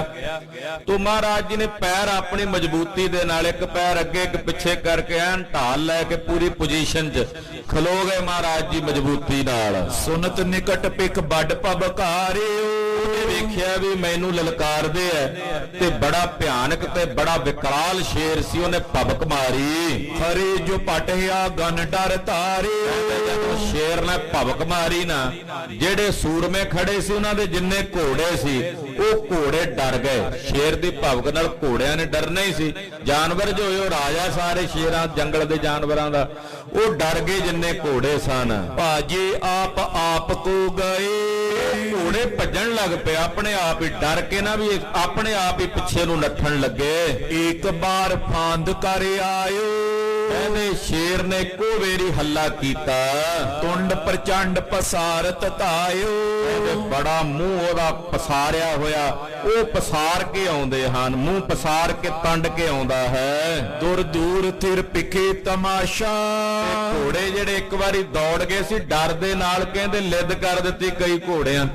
ਫਿਰ ਉਹਨਾਂ ਨੂੰ ਪ੍ਰੇਰ ਕੇ ਲੈ ਕੇ ਆਏ ਤੇ ਸੂਰਮੇ ਵੇਖ ਰਹੇ ਨੇ ਸਾਰੇ ਤਮਾਸ਼ਾ, ਪਰ ਤਿਆਰ ਬਰ ਤਿਆਰ ਵੀ ਨੇ, ਬੰਦੂਕਾਂ ਫੜੀਆਂ ਹੋਈਆਂ ਯੋਧਿਆਂ ਨੇ, ਬੰਦੂਕਾਂ ਸਿਸਤਾਂ ਵੀ ਬੰਨੀਆਂ ਵੀ ਜੇ ਲੋੜ ਪਈ ਗੋਲੀ ਮਾਰਨ ਦੀ, ਸਤਿਗੁਰਾਂ ਤੇ ਹਮਲਾ ਕੀਤਾ ਤੇ ਉਹਦੇ ਵਾਸਤੇ ਵੀ ਤਿਆਰੀ ਰੱਖੀ ਯੋਧਿਆਂ ਨੇ। ਕੀ ਚਿਤਬਾਜ ਹੋਤੇ ਪਾਸਾ, ਕਹਿੰਦੇ ਕਈ ਘੋੜੇ ਸੱਜੇ ਖੱਬੇ ਹੁੰਦੇ ਡਰ ਨਾਲ। ਨਿਜ ਬਲ ਅਖਿਲ ਕਰੇ ਮੁਖ ਬਾਈ, ਕਹਿੰਦੇ ਇਹਨੇ ਆਪਣੇ ਮੂੰਹ ਦਾ ਪੂਰਾ ਬਲ ਲਾਇਆ, ਜ਼ੋਰ ਲਾਇਆ। ਚਰਨ ਸੁਨੁਕ ਜੁਗ ਉਰਦੇ ਉਠਾਏ, ਇਹਨੇ ਆਪਣੇ ਅਗਲੇ ਪੈਰ ਜਿਹੜੇ ਸੀ ਨਖਾਂ ਦੇ ਸਮੇਤ ਉੱਪਰ ਚੁੱਕੇ, ਉੱਪਰ ਪਰਿਓ ਆਨ ਕਰ ਐਸੇ, ਪਿਛਲੀਆਂ ਲੱਤਾਂ ਤੇ ਏਦਾਂ ਜੰਪ ਮਾਰਿਆ ਤੇ ਅਗਲੀਆਂ ਲੱਤਾਂ ਚੱਕ ਕੇ ਮਹਾਰਾਜ 6ਵੇਂ ਪਾਤਸ਼ਾਹ ਤੇ ਹਮਲਾ ਕੀਤਾ। ਅਰੇ ਦਬਾਏ ਉਠੇ ਨੇ ਜੈਸੇ, ਇਸ ਬਿਰਤੀ ਨਾਲ ਇਹਨੇ ਹਮਲਾ ਕੀਤਾ ਵੀ 6ਵੇਂ ਪਾਤਸ਼ਾਹ ਨੂੰ ਥੱਲੇ ਦੱਬ ਲਵਾਂ ਆਪਣੇ ਤੇ ਮੁੜ ਕੇ ਇਹਨਾਂ ਨੂੰ ਉੱਠਣ ਨਾ ਦਿਆਂ। ਸਿਰ ਉੱਪਰ ਜਬ ਆਵਨ ਲਾਗਾ, ਸਤਿਗੁਰੂ ਜੀ ਨੇ ਵੇਖਿਆ ਵੀ ਜਦੋਂ ਸਾਡੇ ਸਿਰ ਵਾਲੇ, ਕਿਉਂਕਿ ਇਹ ਸ਼ੇਰ ਦੀ ਬਿਰਤੀ ਹੈ ਹਮੇਸ਼ਾ ਸਿਰ ਦੇ ਉੱਤੇ ਜਾਂ ਗਰਦਨ ਦੇ ਉੱਤੇ ਹੀ ਹਮਲਾ ਕਰਦਾ, ਸਿਰ ਵਾਲੇ ਪਾਸੇ ਜਦੋਂ ਮਹਾਰਾਜ ਜੀ ਨੇ ਆਉਂਦਿਆਂ ਵੇਖਿਆ, ਆਡ ਸਿਪਰ ਕੋ ਰੋਕਸ ਆਗਾ, ਗੁਰਦੇਵ ਨੇ ਏਦਾਂ ਢਾਹ ਲੱਗੇ ਕਰਕੇ ਇਹਨੂੰ ਰੋਕ ਲਿਆ। ਰਿਓ ਓਜ ਕਰ ਅਗਰ ਨ ਆਵਾ, ਇਹਨੇ ਪੂਰਾ ਤਾਣ ਲਾਇਆ, ਪਿਛਲੀਆਂ ਲੱਤਾਂ ਨਾਲ ਅੱਗੇ ਨੂੰ ਧੱਕਦਾ, ਅਗਲੀਆਂ ਲੱਤਾਂ ਚੁੱਕੀਆਂ ਹੋਈਆਂ ਕਿ ਸਤਿਗੁਰਾਂ ਨੂੰ ਸੁੱਟ ਦਿਆਂ। ਢਾਲ ਝੰਜੋਰਨ ਬਦਨ ਚਲਾਵਾ, ਤੇਰਾ ਢਾਲ ਨੂੰ ਪੰਜੇ ਮਾਰ ਕੇ ਸੱਜੇ ਖੱਬੇ ਕਰਨਾ ਚਾਹੁੰਦਾ ਕਿ ਸਤਿਗੁਰਾਂ ਦੇ ਚਿਹਰੇ ਦੇ ਉੱਤੇ ਨੋਂਦਰਾ ਮਾਰਾਂ। ਤੈ ਚਿਨ ਗੁਰ ਸ਼ਮਸ਼ੀਰ ਨਿਕਾਸੀ, ਗੁਰਦੇਵ ਦੇ ਹੱਥ ਦੇ ਵਿੱਚ ਪਾਤਸ਼ਾਹ ਦਾ ਤੇਗਾ ਸੀ ਬੜਾ ਭਿਆਨਕ। ਤੀਖਨ ਭੀਖਨ ਚੱਲ ਚਪਲਾਸੀ, ਜਦੋਂ ਉਹਨੂੰ ਏਦਾਂ ਰੋਕ ਲਿਆ ਨਾ, ਉੱਤੇ ਪਾਤਸ਼ਾਹ ਨੇ ਢਾਲ ਦੇ ਉੱਤੇ ਉਹਦੀਆਂ ਅਗਲੀਆਂ ਦੋ ਲੱਤਾਂ ਤੇ ਮੂੰਹ ਉਹਦਾ ਏਦਾਂ ਉੱਪਰ ਢਾਲ ਤੇ ਦੋ ਲੱਤਾਂ ਥੱਲੇ ਲੱਗੀਆਂ ਹੋਈਆਂ। ਗੁਰਦੇਵ ਦੀ ਤਲਵਾਰ ਬੜੀ ਤਿੱਖੀ, ਜਿਹਦੇ ਤੇ ਕੀੜੀ ਵੀ ਚੱਲੇ ਤੇ ਦੋ ਹਿੱਸਿਆਂ 'ਚ ਵੰਡੀ ਜਾਏ, ਉਹ ਤਲਵਾਰ ਕੱਢੀ। ਰੁਪਿਓ ਪਾਏ ਦਿੜ ਥੰਬ ਸਮਾਨਾ, ਮਹਾਰਾਜ ਆਪਣੇ ਚਰਨਾਂ ਤੇ ਏਦਾਂ ਖਲੋਤੇ ਜਿਵੇਂ ਕੋਈ ਥੰਮ ਨਹੀਂ ਖਲੋਤਾ ਹੁੰਦਾ, ਮਾੜਾ ਮੋਟਾ ਵੀ ਨਹੀਂ ਹਿੱਲੇ। ਕਿੰਨਾ ਬਲੀ ਹੁੰਦਾ ਸ਼ੇਰ, ਉਹ ਸ਼ੇਰ ਨਾਲ ਮਾੜਾ ਮੋਟਾ ਵੀ ਨਹੀਂ ਹਿੱਲੇ, ਪਾਤਸ਼ਾਹ ਚਰਨਾਂ ਦੇ ਉੱਤੇ ਮਜ਼ਬੂਤ ਰਹੇ ਖਲੋਤੇ। ਨਹੀਂ ਥਾਨ ਤੇ ਚਲੇ ਸੁਜਾਨਾ, ਆਪਣੀ ਜਗ੍ਹਾ ਤੋਂ ਜਿੱਥੇ ਪੈਰ ਰੱਖੇ ਉੱਥੇ ਅੜਾਈ ਰੱਖੇ, ਪਿੱਛੇ ਨਹੀਂ ਹਟੇ ਸਤਿਗੁਰੂ ਜੀ। ਕੋਪ ਗੁਰੂ ਕੇ ਮੁਖ ਪਰ ਛਾਇਓ, ਜਦੋਂ ਸ਼ੇਰ ਪੂਰਾ ਜ਼ੋਰ ਲਾ ਰਿਹਾ, ਇੱਧਰ 6ਵੇਂ ਪਾਤਸ਼ਾਹ ਗੁਰਦੇਵ ਜੀ ਵੀ ਪੂਰੇ ਵੀਰ ਰਸ ਵਿੱਚ ਆ ਗਏ। ਤ੍ਰਿਕੁਟੀ ਨਚਤ ਲਾਲ ਹੋਏ ਆਇਓ, ਮਹਾਰਾਜ 6ਵੇਂ ਪਾਤਸ਼ਾਹ ਦੀਆਂ ਭੌਹਾਂ ਚੜ ਗਈਆਂ, ਅੱਖਾਂ ਲਾਲ ਸੁਰਖ ਹੋ ਗਈਆਂ, ਇਉਂ ਜਾਪਦਾ ਜਿਵੇਂ ਨੇਤਰਾਂ 'ਚ ਖੂਨ ਨੁੱਚੜਨ ਲੱਗਾ ਹੈ। ਫਰਕਤ ਅਦਰ ਅਰੁਣ ਦ੍ਰਿਗ ਪਏ, ਗੁਰਦੇਵ ਦੇ ਵੀਰ ਰਸ ਵਿੱਚ ਬੁੱਲ ਫਰਕਣ ਲੱਗੇ, ਦੰਦਾਂ ਨਾਲ ਕਚੀਚੀਆਂ ਵੱਟੀਆਂ, ਪਾਤਸ਼ਾਹ ਪੂਰੇ ਜੋਬਨ 'ਚ ਆ ਗਏ ਵੀਰ ਰਸ ਵਿੱਚ। ਸਿਪਰ ਧਕੇਲਾ ਪੂਰਬ ਦਏ, ਗੁਰਦੇਵ ਨੇ ਏਦਾਂ ਢਾਲ ਨਾਲ ਪਹਿਲਾਂ ਸ਼ੇਰ ਨੂੰ ਪੂਰਾ ਧੱਕਿਆ ਅੱਗੇ ਨੂੰ, ਜੁਗ ਪਗ ਮੁਖ ਢਾਲੀ ਪਰ ਤੀਨ, ਉਹਦੇ ਦੋਵੇਂ ਪੈਰ ਤੇ ਉਹਦਾ ਮੂੰਹ ਸ਼ੇਰ ਦਾ ਏਦਾਂ ਢਾਲੇ ਦੇ ਉੱਤੇ ਮਹਾਰਾਜ ਜੀ ਨੇ ਰੋਕਿਆ ਹੋਇਆ। ਹਟ ਪੀਛੇ ਤਨ ਉੱਚੋ ਕੀਨ, ਪਾਤਸ਼ਾਹ ਨੇ ਥੋੜਾ ਜਿਹਾ ਪਿੱਛੇ ਹਟ ਕੇ ਤਲਵਾਰ ਦਾ ਵਾਰ ਕਰਨ ਵਾਸਤੇ ਵਾਰ ਕਰਨਾ ਚਾਹਿਆ। ਦਾਹਨ ਕਰ ਕੋ ਬਲ ਕਰ ਸਾਰਾ, ਸੱਜੇ ਹੱਥ ਦੇ ਨਾਲ ਪੂਰਾ ਬਲ ਜਿੰਨਾ ਬਾਹ ਵਿੱਚ ਸੀ ਸਤਿਗੁਰਾਂ ਦੇ, ਜ਼ੋਰ ਦੇ ਨਾਲ ਗੁਰਦੇਵ ਨੇ ਏਦਾਂ ਵਾਰ ਕੀਤਾ। ਖੜਗ ਪੁਲਾਦੀ ਗੁਰੂ ਪ੍ਰਹਾਰਾ, ਗੁਰਦੇਵ ਦਾ ਫੁਲਾਦੀ ਤੇਗਾ ਸੀ, ਬੜੇ ਜ਼ੋਰ ਦੇ ਨਾਲ ਜਦੋਂ ਵਾਰ ਹੋਇਆ। ਕੱਟ ਤੇ ਕੱਟ ਕਰ ਦੋ ਤਰ ਪਰਿਓ, ਜਿਹੜੀ ਜਗ੍ਹਾ ਹੁੰਦੀ ਨਾ ਸ਼ੇਰ ਦੀ ਵੱਖੀ ਵਾਲੀ ਜਗ੍ਹਾ, ਉਹ ਬੜੀ ਨਰਮ ਹੁੰਦੀ, ਉੱਥੇ ਹੀ ਸਤਿਗੁਰਾਂ ਨੇ ਵਾਰ ਕੀਤਾ। ਕੱਟ ਕੇ ਕਹਿੰਦੇ ਸ਼ੇਰ ਨੂੰ ਦੋ ਹਿੱਸਿਆਂ 'ਚ ਵੰਡ ਕੇ ਜ਼ਮੀਨ ਤੇ ਸੁੱਟ ਦਿੱਤਾ। ਸਤਿ ਸ੍ਰੀ ਅਕਾਲ। ਉਹਦੀ ਲੱਕ ਤੋਂ ਮਹਾਰਾਜ ਜੀ ਨੇ ਕੱਟ ਦਿੱਤਾ, ਵੱਢ ਦਿੱਤਾ ਸ਼ੇਰ ਨੂੰ। ਕਰਾ ਚੋਲ ਤਰਨੀ ਮੈਂ ਬਰਿਓ, ਤਲਵਾਰ ਇਹਨੇ ਜ਼ੋਰ ਨਾਲ ਮਹਾਰਾਜ ਜੀ ਨੇ ਵਾਰ ਕੀਤਾ ਵੀ ਉਹਨੂੰ ਕੱਟ ਕੇ ਜ਼ਮੀਨ ਥੱਲੇ ਤਲਵਾਰ ਜ਼ਮੀਨ 'ਚ ਖੁੱਭ ਗਈ, ਥੱਲੇ ਜ਼ਮੀਨ 'ਚ ਕਰਾ ਚੋਲ ਖੁੱਭ ਗਈ। ਗੀਰ ਸ਼ੇਰ ਸ਼ਮਸ਼ੀਰ ਨਿਕਾਰੀ, ਮਹਾਰਾਜ ਜੀ ਨੇ ਏਦਾਂ ਸ਼ੇਰ ਨੂੰ ਪਰੇ ਸੁੱਟਿਆ, ਜਿਹੜਾ ਉੱਪਰਲਾ ਉਹਦਾ ਧੜ ਸੀ ਮਰੇ ਹੋਏ ਨੂੰ ਪਰੇ ਸੁੱਟਿਆ, ਤੇ ਤਲਵਾਰ ਜਿਹੜੀ ਜ਼ਮੀਨ 'ਚ ਗੱਡੀ ਗਈ ਉਹ ਮਹਾਰਾਜ ਜੀ ਨੇ ਪੁੱਟ ਕੇ ਬਾਹਰ ਕੱਢੀ। ਰਿਸ਼ਤੇ ਬਹੁ ਬਲ ਸੰਗ ਪ੍ਰਹਾਰੀ, ਪਾਤਸ਼ਾਹ ਇੰਨੇ ਵੀਰ ਰਸ ਵਿੱਚ ਆਏ ਵੀ ਜ਼ੋਰ ਦੇ ਨਾਲ, ਪੂਰੇ ਵੀਰ ਰਸ ਦੇ ਨਾਲ ਤਲਵਾਰ ਦਾ ਵਾਰ ਕੀਤਾ। ਪਿਖ ਸਿੱਖਨ ਮਨ ਮਾਨੇ ਅਚੰਬਾ, ਕਿੰਨੇ ਸਿੱਖ ਖੜੇ ਸੀ ਵੇਖ ਕੇ ਸਭ ਅਚੰਭਤ ਹੋ ਗਏ, ਹੈਰਾਨ ਹੋ ਗਏ। ਕਟਿਓ ਬਿਟਪ ਜਿਮ ਕਾਟਿਆ ਰੰਬਾ, ਕਹਿੰਦੇ ਏਦਾਂ ਵੱਢ ਦਿੱਤਾ ਸ਼ੇਰ ਜਿਵੇਂ ਕੇਲੇ ਦਾ ਬੂਟਾ ਨਹੀਂ ਹੌਲੀ ਜਿਹੀ ਕਰਕੇ ਤਲਵਾਰ ਮਾਰੋ ਕੱਟਿਆ ਜਾਂਦਾ। ਕੇਲੇ ਦੇ ਬੂਟੇ ਦਾ ਤਣਾ ਬੜਾ ਕੂਲਾ ਤੇ ਨਰਮ ਹੁੰਦਾ। ਅਕਸਰ ਜਿਹੜੇ ਮਾਸਟਰ ਹੁੰਦੇ ਨਾ ਸ਼ਸਤਰ ਵਿਦਿਆ ਸਿਖਾਉਣ ਵਾਲੇ, ਉਹ ਕੇਲੇ ਦੇ ਜਿਹੜੇ ਬੂਟੇ ਹੁੰਦੇ ਤਣੇ ਉਹਨਾਂ ਤੇ ਵਾਰ ਕਰਨਾ ਵੀ ਸਿਖਾਉਂਦੇ, ਵੀ ਜਦੋਂ ਵਾਰ ਕਰਨਾ, ਕਲਮ ਵਾਰ ਕਿਵੇਂ ਕਰਨਾ, ਜਨੇਊ ਵਾਰ ਕਿਵੇਂ ਕਰਨਾ, ਉਹਦੇ ਤੇ ਚਲਾਉਂਦੇ ਵੀ ਹੱਥ ਜਿਹੜਾ ਉਹ ਸਾਫ਼ ਹੋ ਜਾਏ। ਤੋ ਕਹਿੰਦੇ ਜਿਵੇਂ ਕੇਲੇ ਦਾ ਬੂਟਾ ਨਹੀਂ ਏਦਾਂ ਮਾੜਾ ਜਿਹਾ ਝਟਕਾ ਜਾਂ ਮਾਰੋ ਤਲਵਾਰ ਨਾਲ ਵੱਢਿਆ ਜਾਂਦਾ, ਕਹਿੰਦੇ ਏਦਾਂ ਸਤਿਗੁਰਾਂ ਨੇ ਸ਼ੇਰ ਵੱਢ ਕੇ ਸੁੱਟ ਦਿੱਤਾ, ਜ਼ੋਰ ਤੱਕ ਨਹੀਂ ਲੱਗਾ, ਤਲਵਾਰ ਉਹਨੂੰ ਚੀਰ ਕੇ ਥੱਲੇ ਜ਼ਮੀਨ 'ਚ ਖੁੱਭ ਗਈ ਹੈ। ਗੁਰ ਕਰਤੇ ਮਰ ਸੁਰਗ ਪਧਾਰਾ, ਪਰ ਸ਼ੇਰ ਦੇ ਭਾਗ ਧਨ ਸਤਿਗੁਰਾਂ ਦੇ ਹੱਥੋਂ ਮਰ ਕੇ ਉਹ ਸਵਰਗ ਨੂੰ ਚਲਾ ਗਿਆ। ਯਾ ਪਰ ਆਪ ਭਏ ਅਸਵਾਰਾ, ਸਤਿਗੁਰਾਂ ਨੇ ਤਲਵਾਰ ਆਪਣੇ ਮਿਆਨ 'ਚ ਪਾਈ ਤੇ ਆ ਕੇ ਆਪਣੇ ਘੋੜੇ ਤੇ ਸਵਾਰ ਹੋਏ। ਅਪਰ ਅਖੀਰ ਹੀਰ ਬਨ ਕਰੇ, ਹੋਰ ਸ਼ਿਕਾਰ ਖੇਡਣ ਵਾਸਤੇ ਜੰਗਲ 'ਚ ਵੀ ਹੋਰ ਜਿਹੜੇ ਜੀ ਜੰਤ ਨੇ ਜਿਨ੍ਹਾਂ ਦਾ ਭਲਾ ਕਲਿਆਣ ਕਰਨੀ ਸਤਿਗੁਰਾਂ ਨੇ, ਉਹ ਸ਼ਿਕਾਰ ਖੇਡਣ ਲਈ ਚੱਲ ਪਏ। ਸਿਮਰਤ ਕੌਲਾਂ ਲੱਖ ਕਰ ਮੁਰੇ, ਜਦੋਂ ਕੁਝ ਸਮਾਂ ਸ਼ਿਕਾਰ ਖੇਡ ਹਟੇ ਨਾ, ਸ਼ਾਮ ਜੇ ਦਾ ਸਮਾਂ ਹੋ ਗਿਆ, ਤੋ ਮਹਾਰਾਜ ਛੇਵੇਂ ਪਾਤਸ਼ਾਹ ਨੇ ਵੇਖਿਆ ਵੀ ਕੌਲਾਂ ਜੀ ਦਾ ਅੰਤਮ ਸਮਾਂ ਆ ਗਿਆ ਨੇੜੇ। ਉਹਨਾਂ ਨੂੰ ਯਾਦ ਕਰਕੇ ਕਿ ਉਹ ਸਾਨੂੰ ਚੇਤੇ ਕਰ ਰਹੇ ਨੇ, ਕੌਲਾਂ ਜੀ ਅਰਦਾਸਾਂ ਕਰ ਰਹੇ ਸਨ, ਮਾਤਾ ਜੀ ਮਹਾਰਾਜ ਮੇਰਾ ਵੇਲਾ ਨੇੜੇ ਆ ਰਿਹਾ, ਆਪ ਜੀ ਆ ਕੇ ਮੈਨੂੰ ਦਰਸ਼ਨ ਦਿਓ। ਤੋ ਸਤਿਗੁਰੂ ਛੇਵੇਂ ਪਾਤਸ਼ਾਹ ਨੇ ਉਹਨਾਂ ਦੀ ਫਰਿਆਦ ਸੁਣੀ, ਜੰਗਲ ਚੋਂ ਸ਼ਿਕਾਰ ਖੇਡਦਿਆਂ ਵਾਪਸ ਪਰਤੇ। ਮਨ ਮੈਂ ਜਿਸ ਕੇ ਏਕ ਲਿਵ ਲਾਗੀ, ਧੰਨ ਹਨ ਮਾਤਾ ਕੌਲਾਂ ਜੀ, ਧੰਨ ਹਨ ਮਾਤਾ ਕੌਲਾਂ ਜੀ, ਜਿਨ੍ਹਾਂ ਦੇ ਹਿਰਦੇ ਵਿੱਚ ਇੱਕੋ ਹੀ ਲਟਕ ਲੱਗੀ ਹੈ, ਇੱਕੋ ਹੀ ਲਿਵ ਲੱਗੀ, ਰਾਤ ਦਿਨ ਕੇਵਲ ਸਤਿਗੁਰਾਂ ਦੀ ਲਿਵ। ਲਿਵ ਕਿਹਨੂੰ ਕਹਿੰਦੇ ਆ ਖਾਲਸਾ ਜੀ? ਲਿਵ ਜਦੋਂ ਲਿਵ ਦੇ ਅਰਥ ਕਰਦੇ ਤੇ ਮਹਾਂਪੁਰਸ਼ ਅਰਥ ਕਰਦੇ ਆ ਤੇਲ ਦੀ ਧਾਰਾ ਵੱਤ। ਆ ਸਰੋਂ ਦਾ ਤੇਲ ਲੈ ਲਈਏ, ਇੱਕ ਭਾਂਡੇ ਚੋਂ ਦੂਜੇ ਭਾਂਡੇ 'ਚ ਪਾਣਾ ਹੋਵੇ, ਉਹਦੀ ਧਾਰ ਵੇਖਿਓ ਕਦੇ, ਨਿੱਕ ਰਸ ਵਹਿੰਦੀ ਆ। ਪਾਣੀ ਤੁਸੀਂ ਪਾਓ ਲੱਦੋ, ਉਹਦੇ 'ਚ ਪਾੜਾ ਪੈਂਦਾ, ਪਰ ਤੇਲ ਦੀ ਧਾਰਾ ਵਿੱਚ ਪਾੜਾ ਨਹੀਂ ਪੈਂਦਾ, ਮਾੜਾ ਮੋਟਾ ਵੀ ਉਹਦੇ 'ਚ ਪਾਣੀ ਨਹੀਂ ਭਰਦਾ, ਤੇ ਉਹ ਇੱਕ ਰਸ ਦੂਜੇ ਭਾਂਡੇ 'ਚ ਪੈਂਦਾ, ਯਾਨੀ ਕਿ ਵੱਜ ਕੇ ਪੈਂਦੀ ਆ ਧਾਰ। ਜਿਹੜੀ ਲਿਵ ਹੈ ਨਾ, ਉਹ ਵੀ ਇਸੇ ਤਰ੍ਹਾਂ ਤੇਲ ਦੀ ਧਾਰਾ ਵੱਤ ਲਗਾਤਾਰ ਨਿਰੰਤਰ ਇੱਕ ਰਸ ਆਪਣੇ ਮਾਲਕ ਦੇ ਚਰਨਾਂ ਨਾਲ ਸੁਰਤ ਦਾ ਜੁੜੇ ਰਹਿਣਾ ਨੂੰ ਕਹਿੰਦੇ ਨੇ ਲਿਵ ਲੱਗਣਾ। ਦੋ ਚੀਜ਼ਾਂ ਨੇ, ਇੱਕ ਹੈ ਲਿਵ, ਦੂਜੀ ਆ ਧਾਤ। ਲਿਵ ਧਾਤ ਦੋਇਰਾ ਹੈ, ਇੱਕ ਹੁੰਦਾ ਲਿਵ ਲਾਣੀ, ਦੂਜਾ ਹੁੰਦਾ ਧਾਤ। ਧਾਤ ਵਾਲਾ ਸਾਨੂੰ ਸਾਰਿਆਂ ਨੂੰ ਪਤਾ, ਧਾਤ ਦਾ ਮਤਲਬ ਹੁੰਦਾ ਟਿਕਣਾ ਨਾ ਮਨ ਦਾ। ਲਿਵ ਦਾ ਸਾਨੂੰ ਕਿਸੇ ਵਿਰਲੇ ਨੂੰ ਹੀ ਬੋਧ ਹੋਵੇਗਾ। ਤੇ ਦੋ ਰਾਹ ਨੇ, ਗੁਰਮੁਖ ਲਿਵ ਦੇ ਰਾਹ ਤੇ ਤੁਰਦੇ ਆ, ਤੇ ਆਮ ਸੰਸਾਰੀ ਬੰਦੇ ਉਹ ਧਾਤ ਦੇ ਰਸਤੇ ਤੇ ਤੁਰੇ ਰਹਿੰਦੇ, ਮਨ 'ਚ ਕਦੇ ਇਕਾਗਰਤਾ ਬਣਦੀ ਨਹੀਂ ਹੈ, ਉਹਨਾਂ ਦਾ ਮਨ ਡਾਵਾਂ ਡੋਲ ਹੀ ਰਹਿੰਦਾ। ਤੋ ਮਾਤਾ ਕੌਲਾਂ ਜੀ ਦੇ ਹਿਰਦੇ 'ਚ ਇੱਕੋ ਹੀ ਲਿਵ ਲੱਗੀ ਆ, ਰਾਤ ਦਿਨ ਨਿਰੰਤਰ ਅੱਠੇ ਰਸ ਅੱਠੇ ਪੈਰ ਗੁਰੂ ਸਾਹਿਬ ਜੀ ਦੇ ਚਰਨਾਂ ਦਾ ਚਿੰਤਨ। ਧੰਨ ਗੁਰੂ ਹਰਗੋਬਿੰਦ ਸਾਹਿਬ, ਧੰਨ ਗੁਰੂ ਹਰਗੋਬਿੰਦ ਸਾਹਿਬ, ਧੰਨ ਗੁਰੂ ਹਰਗੋਬਿੰਦ ਸਾਹਿਬ। ਬੰਦੀ ਛੋੜ ਸਤਿਗੁਰੂ, ਦੀਨ ਦੁਨੀ ਦਾ ਪਾਤਸ਼ਾਹ, ਪਾਤਸ਼ਾਹਾਂ ਪਾਤਸ਼ਾਹ ਅਡੋਲਾ।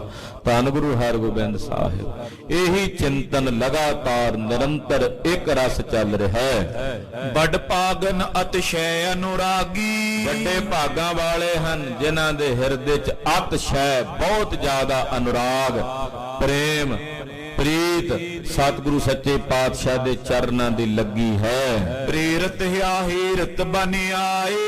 ਸਤਿਗੁਰੂ ਜੀ ਇਹ ਪ੍ਰੀਤ ਜਾਣਦਿਆਂ ਕੌਲਾਂ ਜੀ ਦੇ ਅੰਦਰ ਦੀ ਘੋੜਿਆਂ ਨੂੰ ਪ੍ਰੇਰਦਿਆਂ ਗਰੀਬ ਨਵਾਜ ਪਾਤਸ਼ਾਹ ਜੰਗਲ ਤੋਂ ਵਾਪਸ ਕਰਤਾਰਪੁਰ ਸਾਹਿਬ ਆਪਣੇ ਮਹਿਲਾਂ ਨੂੰ ਆਏ ਨੇ। ਪੁਰਮਜਾਰ ਪ੍ਰਵਸ਼ੀ ਸਹਿਸਾਏ।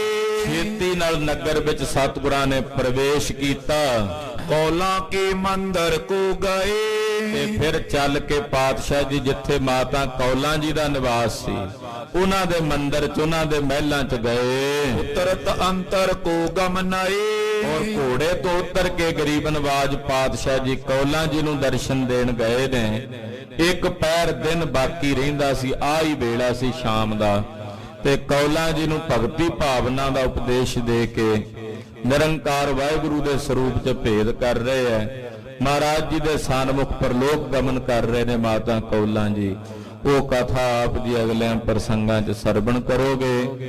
ਗੁਰੂ ਪਾਤਸ਼ਾਹ ਦਾ ਪਵਿੱਤਰ ਇਤਿਹਾਸ ਕਥਨ ਕਰਦਿਆਂ ਹੋਈਆਂ ਭੁੱਲਾਂ ਚੁੱਕਾਂ ਦੀ ਖਿਮਾ ਕਰਨੀ, ਅਰਦਾਸ ਕਰਨੀ ਸਤਿਗੁਰੂ ਜੀ ਅੱਗੇ ਵਾਸਤੇ ਸਦ ਬੁੱਧੀ ਤੇ ਸਮੱਥ ਪ੍ਰਦਾਨ ਕਰਨ। ਸਾਧ ਸੰਗਤ ਜੀ ਬੇਨਤੀ ਹੈ, ਖਾਲਸੇ ਪੰਥ ਦੇ ਮਹਾਨ ਸ਼ਹੀਦ, ਮਹਾਨ ਜਰਨੈਲ, ਉਹ ਮਹਾਂਪੁਰਖ ਜਿਨ੍ਹਾਂ ਨੇ ਹਿੰਦੁਸਤਾਨ ਦੀ ਧਰਤੀ ਤੇ ਅੰਗਰੇਜ਼ਾਂ ਦੇ ਖਿਲਾਫ ਸਭ ਤੋਂ ਪਹਿਲੀ ਜੰਗ ਲੜੀ।